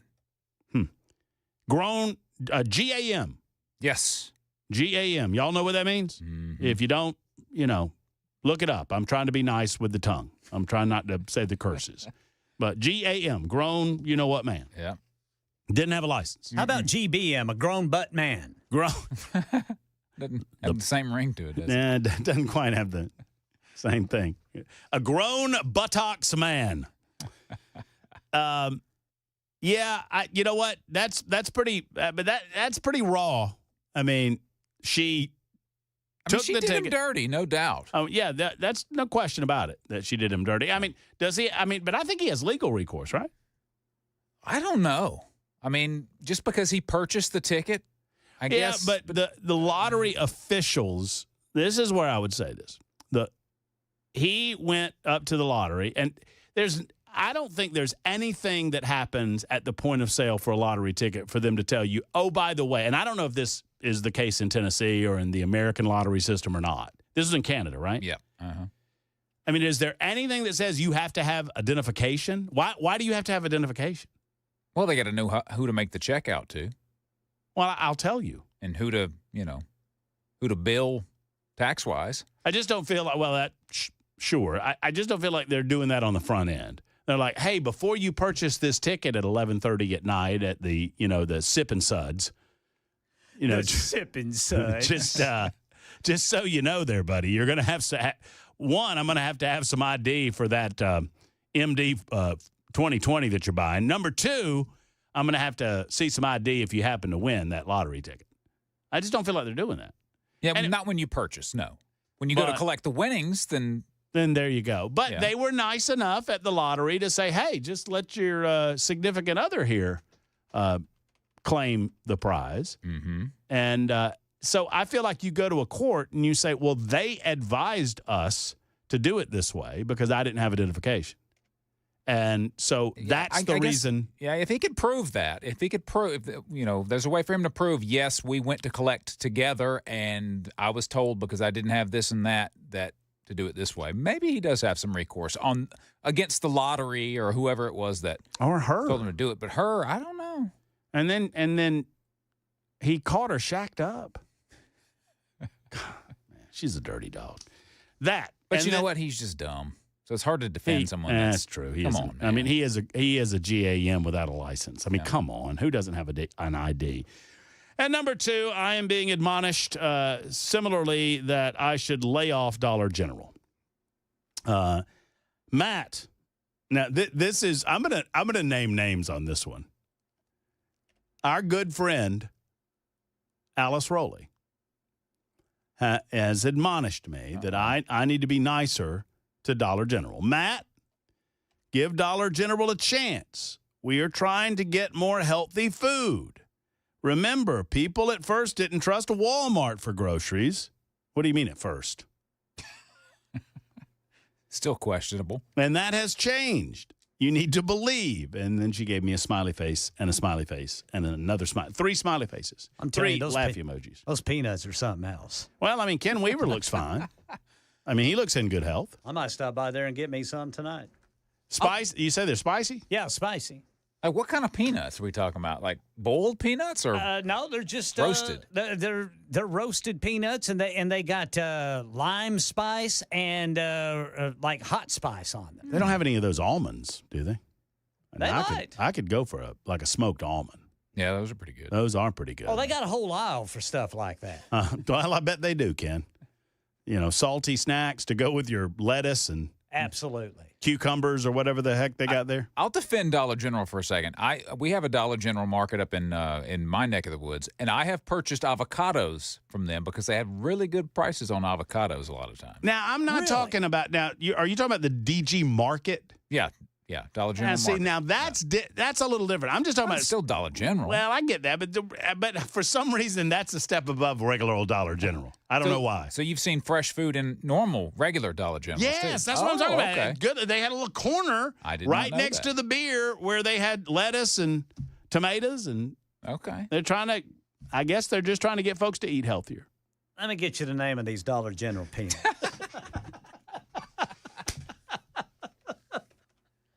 I'll go. Let's see here. All right. I mean, are they DG brand, Ken? Wait a minute. Those aren't the peanuts that I bought. I'll have to get back to you boys on that. Okay. Just let us know. Yeah. In the meantime, speaking of nincompoops, by the way, according to my tally, Weber's in the lead. Yeah, he had a good one. He had a good one today. So, 4460 said, "What if she shacked up with a lottery official?" There you go. That's what I'm talking about. Yes, sir. And Dallas said that Clover Valley is the Dollar General brand, Ken. I don't know if that helps you out. Clover Valley. That's just according to Dallas. By the way, speaking of Wally World, you won't hear me talking a lot about boycotting Wally World. I know that there's been some conversation about that amongst conservatives.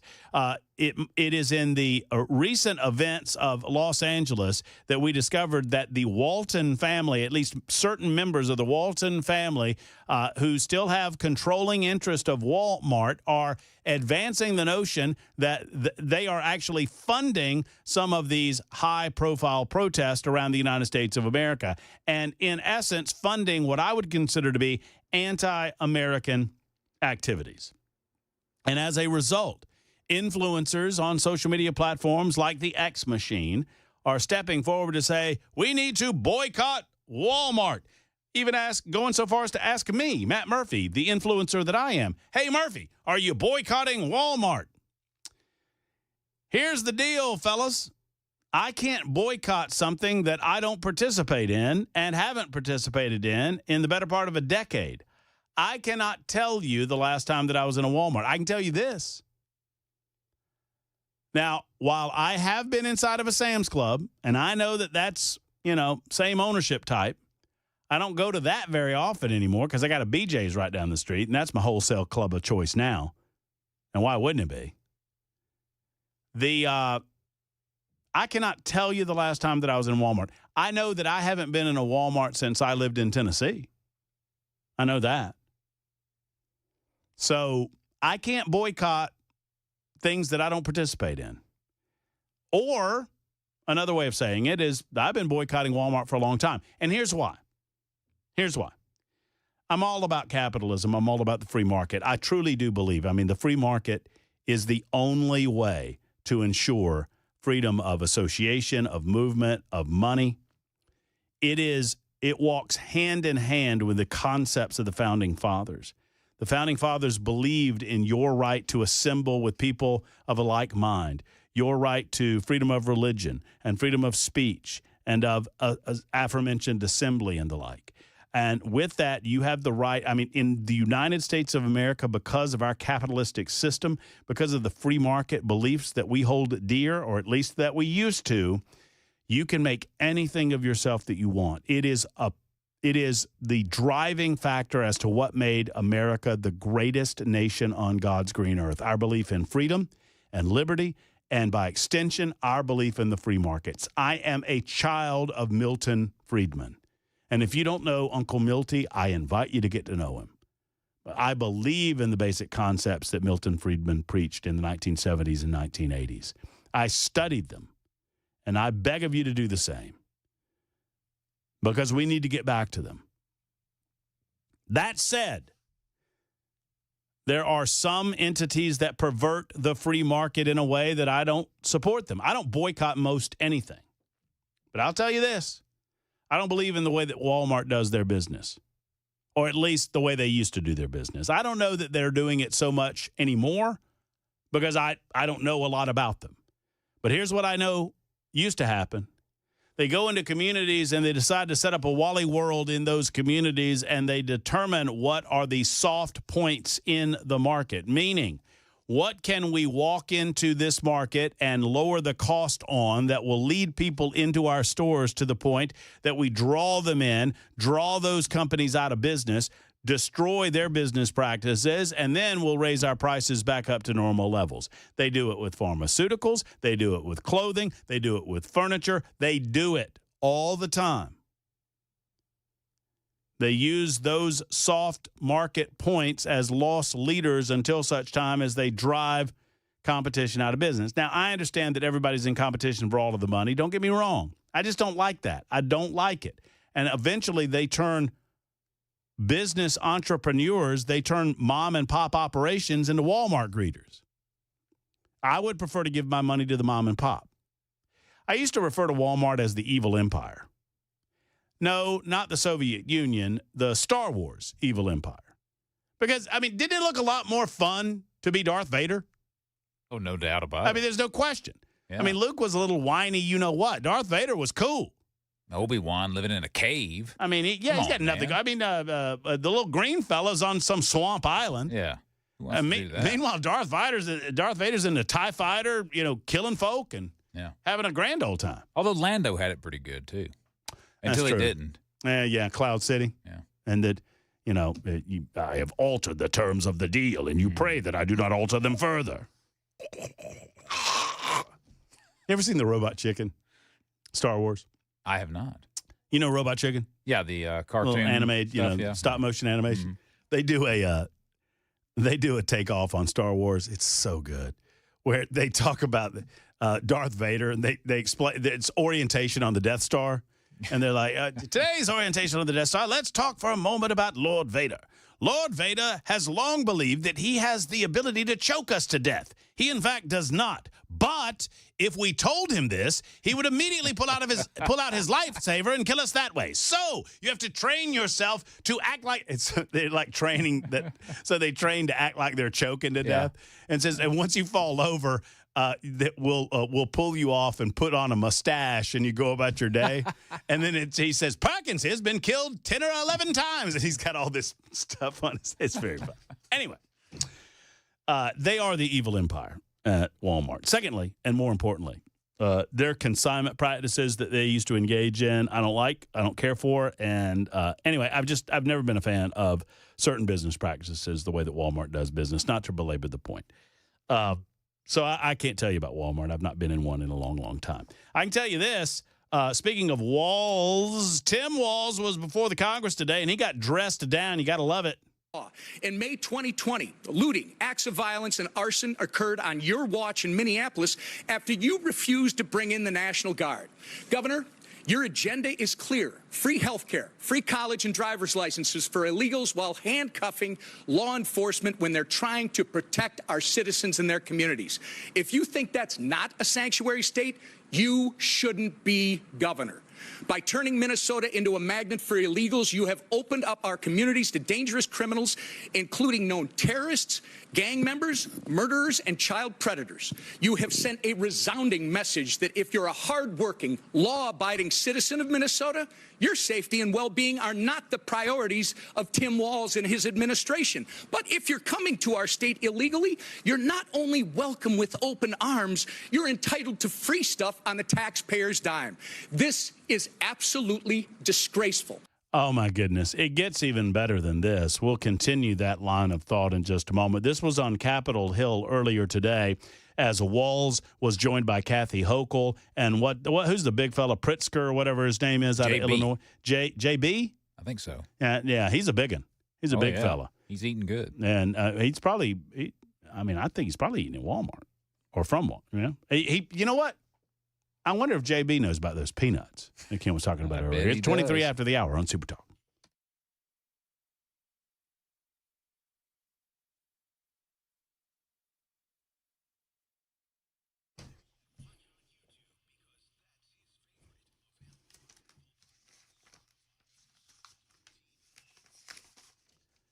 Hello, friends. Matt Murphy for the Sleep Apnea and TMJ Solution Center. Dr. Brian McLaughlin has now taken over the center. Dr. Stephen Poss is still there, slowly winding his way toward retirement, and we wish Dr. Poss the best. He created this incredible atmosphere, this incredible environment of better sleep, more restful sleep, through the FDA-approved oral device that I've been telling you about for some time now. And now Dr. McLaughlin continues that incredible tradition with the same exceptional credentials. For those who cannot wear a CPAP machine that have mild to moderate sleep apnea, there's an FDA-approved oral device. It supports your jaw. You breathe better. You snore less without any hose or with any mask. And now if you believe that you have sleep apnea or don't know, it's a great time to call Dr. Brian McLaughlin and the Sleep Apnea and TMJ Solution Center. Don't forget, they're in network with BCBS, Aetna, Cigna, United Healthcare, and Medicare. They're a preferred provider with TRICARE for the military as well. With 2 locations to serve your needs in Brentwood and Murfreesboro, what are you waiting for? Let's schedule an appointment today. Let's sleep better tonight. Go see Dr. Brian McLaughlin and the Sleep Apnea and TMJ Solution Center. Visit TennesseeSleep.com. That's TennesseeSleep.com.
Well, thank you much, Ken Weaver. We will finish up our line of thought on this Capitol Hill grilling that went on today with 3 governors getting it in their short hairs. I've got another exchange that is absolutely – it's between Elise Stefanik and Kathy Hochul. Elise Stefanik obviously represents New York. Kathy Hochul, the governor of New York, and she was having none of it. Also, before we get out of here, have you seen the story about this Indian airline flight? Ugh. Wild. Can you imagine? Don't want to. If you've not heard about this, guys, I'm sad to report that Air India had a flight taking off yesterday in Medabad. I might be mispronouncing that. A big city in the western Indian state of Gujarat or Gujarat. Either way, India. The plane was taking off and it crashed. It was carrying 230 passengers and 12 crew members. One person survived. Literally walked away. Virtually no injuries. Yeah. Crazy. Insane. I mean, a real life, what was that movie, Unbreakable? Yeah. That's what it seems like. A real life Unbreakable. And I don't know what you do with your life. We all got it coming. We choose to kind of ignore that, but we've all got death coming in front of us at some point. And I think most of us are able to live our lives normally because you never know when, but something like that happens. I'll give you the details in a moment. It is crazy. Plus, we'll talk about this Capitol Hill grilling. Your calls, your comments, super text line open, 615-737-9986.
Folks, if you've got bugs, you probably know it. If you are unsatisfied with your current pest control company, you probably know that as well. What are you waiting on? It is time to get with the best, to get with US Pest.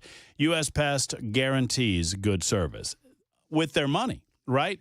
They will get rid of whatever bug problem you might have. They will offer you full-service pest control, and they have a 100% money-back guarantee. Same with termite protection. They do preventative and corrective services on termites, 100% money-back guarantee. Same with their crawl-space service. Friends, if you are experiencing bugs, if you've got pets and you're worried about ticks and or fleas, they do tick and flea protection as well. And if you're already a customer at US Pest, if you refer a neighbor or a friend or a family member, you can receive a $50 credit on your account or a free mosquito, flea, and tick treatment for your home and your yard. Your bugs want what you have, right? They want your air conditioner. They want your food. Let's keep them out of there because U.S. Pest, they love the United States of America and they hate bugs. And those two things in combination, that's a pretty powerful combination. 590-1260, 590-1260 or online at uspest.com.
Super Talk 99.7 WTN. You know, Sally brings up a good point. A lot of you commenting on the lottery guy, which, by the way, was the winner official. Thank you very much. Congratulations, Mr. Weber. Mm-hmm. Why did she so the guy was told by lottery officials when he didn't have an ID that he could just let old girl accept the price. So they established that he bought the ticket. I mean, there was no question that the ticket was his. That's according to the story, yes. I don't know how it is in Canada, but I mean, I guess old boy trusted her and she just did him dirty. She was a dirty dog. That's what it sounds like, yeah. Because I mean, he did, after all, give her the ticket to, keep for safe. safekeeping, right? So, but if you're a GAM, upon learning that you have to have an identification in order to get your name on the big check, why wouldn't you just go get an ID? Yeah, exactly. I mean, take a couple weeks, and the money's going to be there. It's not going anywhere. Yeah, I mean, you got time. Yeah. At least, I mean, if it's similar to the United States, you got I think a year. Yeah, something like that. I guess he just trusted her, and she's not a very good person. Bet he won't do that again. I bet. Well, I don't think he'll get a chance to do that again. That's kind of a one-off, 1 in a million shot. Speaking of, Air India confirmed in a statement earlier today that of the 242 people on board an air flight that took off from the western Indian state of Gujarat, and I may be mispronouncing that. I'm not trying to. 241 of them are dead. The flight was carrying 230 passengers, 12 crew members. The passengers comprised of 169 Indian nationals, 53 British nationals, 7 Portuguese nationals, 1 Canadian. There is 1 survivor. The only survivor of the crash was a British national of Indian origin. He's being treated in the hospital. The airline said his name is Viwash Kumar Ramesh. His family in Great Britain said they spoke with him from his hospital bed, where he said he's fine. He's not in critical condition, and he will be released from the hospital in the next day or two. There are also people on the ground dead. It is believed that as many as 290 people total have been killed in this crash, with 1 survivor. I don't know what else to say about it except that obviously it's a miracle that he survived. I did see some of the news reports were really focusing on the seat he was sitting in. I don't know why. Yeah, I saw that too. I didn't understand he was in seat 11A, and it was here above the wing, and it was it. I have been told there was a great book. What was it called? The Survivor's Guide? Somebody on the super text line tell me what this book was called, but it was all about the best places to be in given situations in order to survive negative situations. For example, I learned this from the Survivor's Guide, if that's what it was called, and I'm saying it wrong. That's not the name of the book, but if you've read it, you'll remember it and you'll give it to me. Outside of a hospital, the best place to have a heart attack. The best place, bar none, to have a heart attack outside of an actual hospital. I don't know. Casino. A casino? Casino. Really? Because someone is watching you at all times. Oh, that's right. They have medical staff 24 hours a day, 7 days a week at all time. And you are most likely to get immediate medical attention at a casino, more so than almost any other place on planet Earth. Wow. Never would have thought it. Yeah. The little things you learn. But they went over, if I'm remembering correctly, they went over, and these are all predicated on it's the worst thing that can happen to you in a situation where what is the best place to be or the best way to respond. And they were talking about plane crashes. And they went over the data, and a lot of this was data-driven, and said, according to the data, the best place to be on a plane is in the back. Like in the way back. And that's what I would think, too, yeah. Yeah, that would make sense. Because typically the plane, not to be macabre, but it's going to go down, nose first. Yeah. And if any piece is likely to break off, typically it is a tail section, get away from the ensuing explosion or whatever. But, this guy was kind of in the front, seat 11A. Yeah, that's right. Oh, man, Crazy. Just seeing the video of him walking down the street after he had just come out of the crash. It's wild. It kind of gives you goosebumps. Yeah. Just to imagine. He is. There's no question you're going to be in a state of shock. Yeah. But once you start realizing just what has happened to you, and you kind of have to question, okay.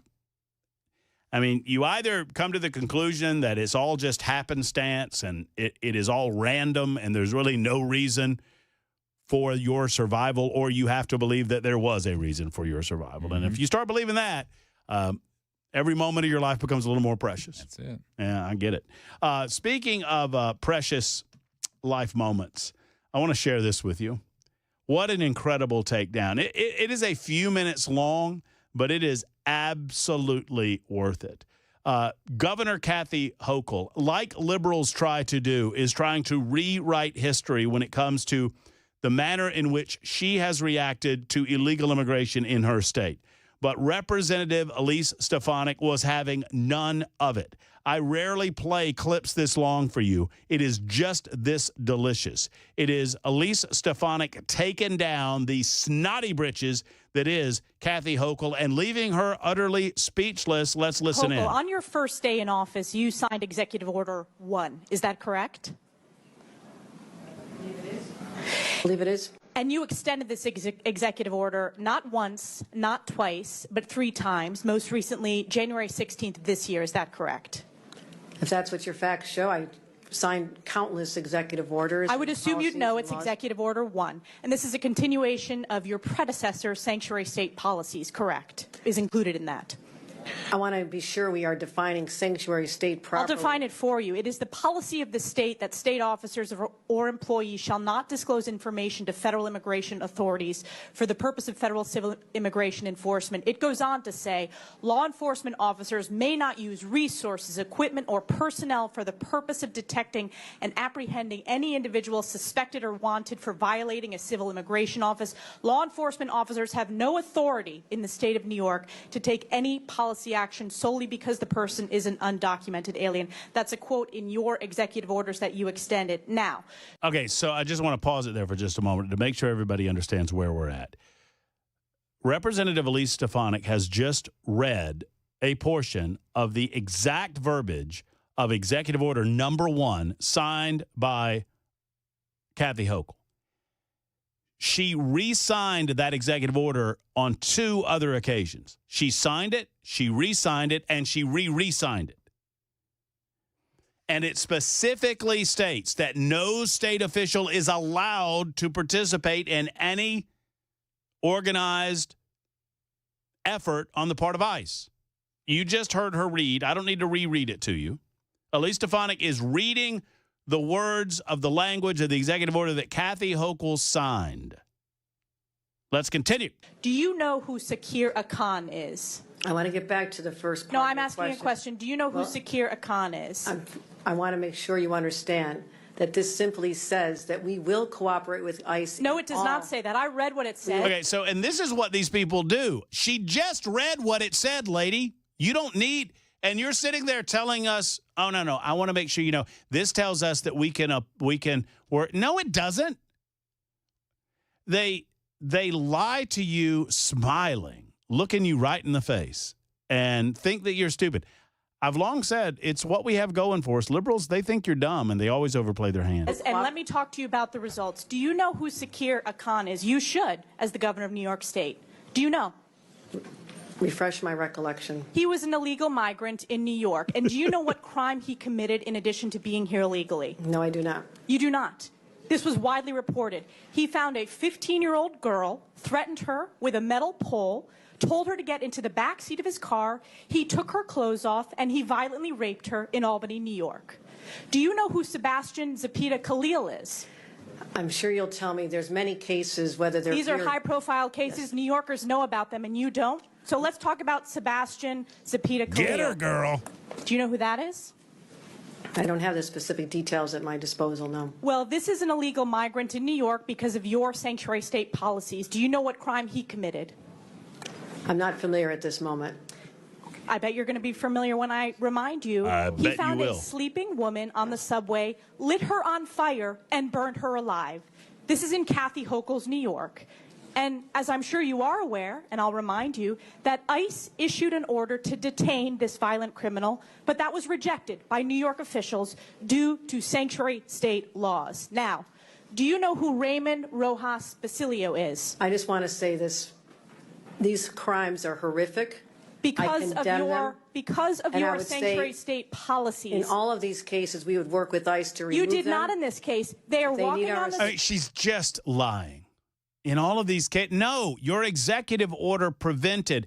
And Stefanik's going to go a little bit further in just a moment, which is why it's important you hear the totality of this, because it gets worse. Streets because of your policies and your executive order that you signed 3 times. Now, Raymond Rojas Basilio, do you know who that is? I'm telling you this.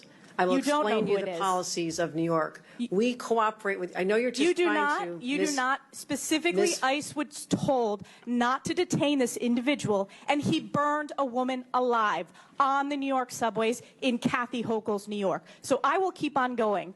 What about Raymond Rojas Basilio? Do you know who that is? I'm going to tell you our overall policy, which will address all this. I'll tell you who that is. He is an illegal who molested an 11-year-old in our state because, again, of your sanctuary state policies. This illegal was shielded from federal immigration enforcement and able to commit this heinous crime. And what about Wilson Castillo-Diaz? Do you know who that I am is? telling you this.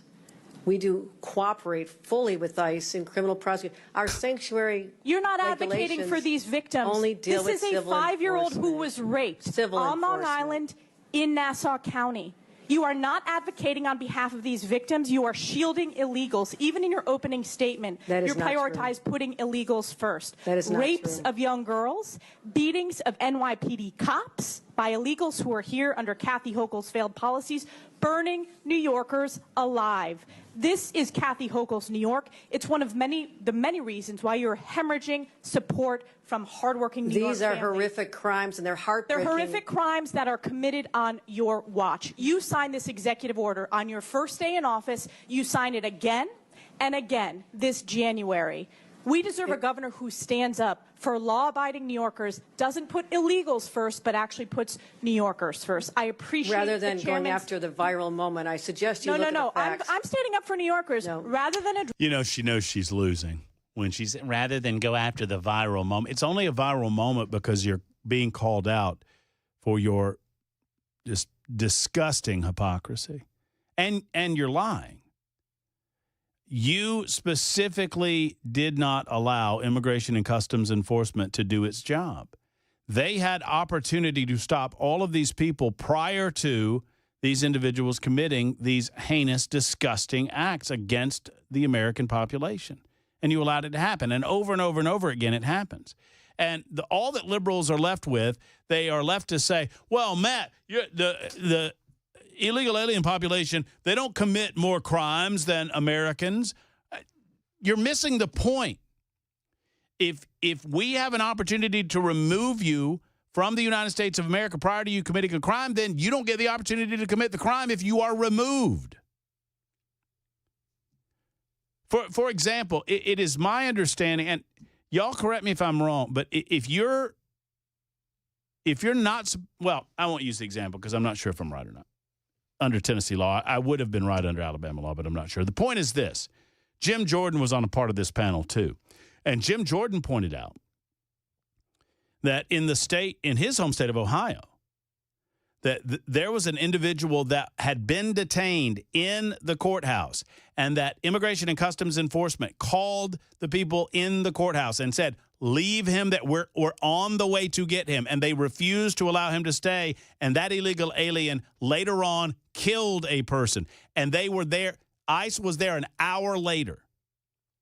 They said, leave him there. And they're like, well, we can't hold him. Just hold him. We're on the way there. Oh, well, we don't know that we can hold him. We're going to release him. It's cashless bail or whatever. And when they got there, they said, where is he? Well, we let him go. An hour later, he went on to commit murder. These are the types of people that liberals are prioritizing over American citizens. We cannot say it enough.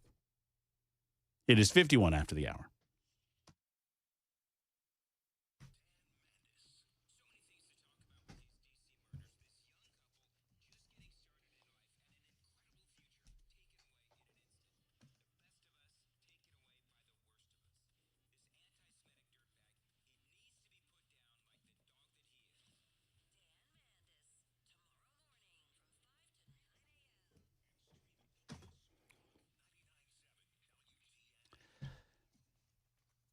So what do you do when your AC is not working like it should? You probably notice it, right? I mean, if you're in the house and it's getting up to 90 degrees plus and you recognize that your AC is not pumping like it should, you need to call somebody. I encourage you to call Jeff Eddy and Efficient Heating and Cooling. Allow these folks to come out. They're not going to charge you an arm and a leg. They don't have the overhead that some of these big-time companies have. I mean, now, they're big-time when it comes to value. They're big-time when it comes to expertise. But they're not big-time when it comes to your invoice, the amount of money that you pay. And Jeff Eddy's going to make sure that they get maximum life out of your AC. Now, sadly, a lot of companies in the industry, they default to, you need a new unit because they make more money that way and it's easier, right?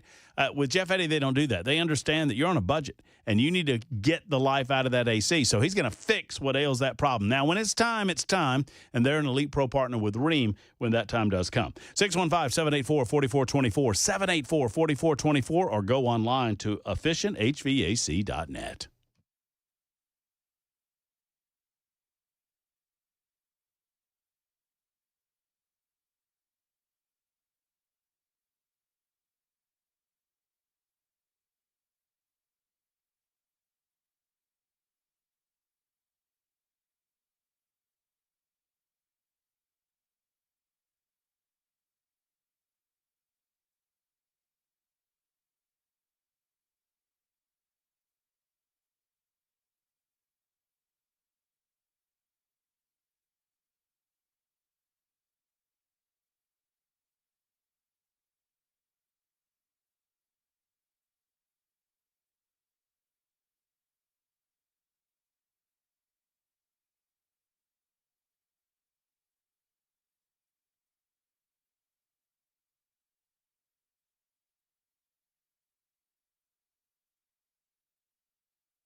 Have you noticed how unreliable things have become these days? Like when somebody tells you, hey, it's going to be ready at 4, and you get there at 4, and it's not ready.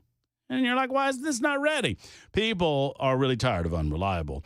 You know, if you have had unreliable vehicle repair, you probably remember that. And I encourage you to go to Eurofix, where they turn unreliable into reliable. That's right. Eurofix has your vehicle ready when it's really ready. You don't have to stand around and wait. Eurofix repairs all European automobiles with quality that beats the dealer without dealer pricing. Dealer repair shops, sadly, are designed to pay virtually all of a dealership's overhead, and that's a lot of money. Why would you pay for all of that? At Eurofix, reliable also means a 3-year nationwide warranty, a free loaner car, and at every repair appointment. Make sure that you call ahead on the loaner cars. They're very popular. So if you're tired of unreliable repair shops, come to the family-owned shop that's been around for 26 years. Eurofix, 844-EUROFIX, or visit myeurofix.com. That's myeurofix.com.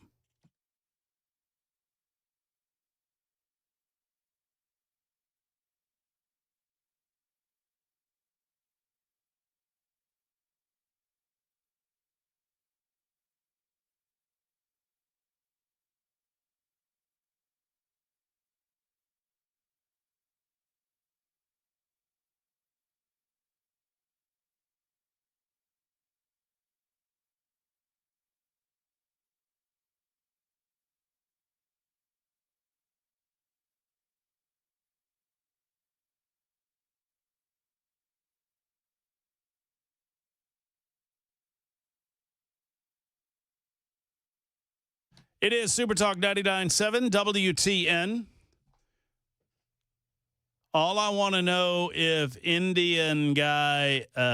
if India has the lottery because the guy that walked away from the crash needs to buy a lottery ticket. See, everybody always says that, and I feel like you just used up all the luck you're ever going to have for the rest of your life. So I don't think it'd be a good idea. Yeah, it might not work. Might not work for you. One way or the other, several of you have noted that the reason, and I guess this makes sense, the reason they're focusing on the seat that he was sitting in is because he had the exit door next to him. Ah, okay. Which makes perfect sense. It's still, I mean, that does not account for the fact that he didn't have, I mean, he wasn't injured in any way that would prevent him from actually leaving. And then this. Can I ask you an honest question? Trump has said that anybody who protests his parade will be met with force. Do you believe in peaceful organization of protests? Yes, I do. There's the answer to your question. I've enjoyed today. I hope you have as well. If you miss any of the show, look us up online. And by the way, don't forget to join us June 17th. I keep forgetting to remind you of this. At Kings Bowl in Cool Springs. I'll be there live from 3 until. It's a mid-year review, and it is free for you and free for me. It is June 17th, next Tuesday, starting at 3 o'clock at Kings Bowl. Want you to be there. Until tomorrow, folks. Mark Levin next. Hug your loved ones. So long, everybody.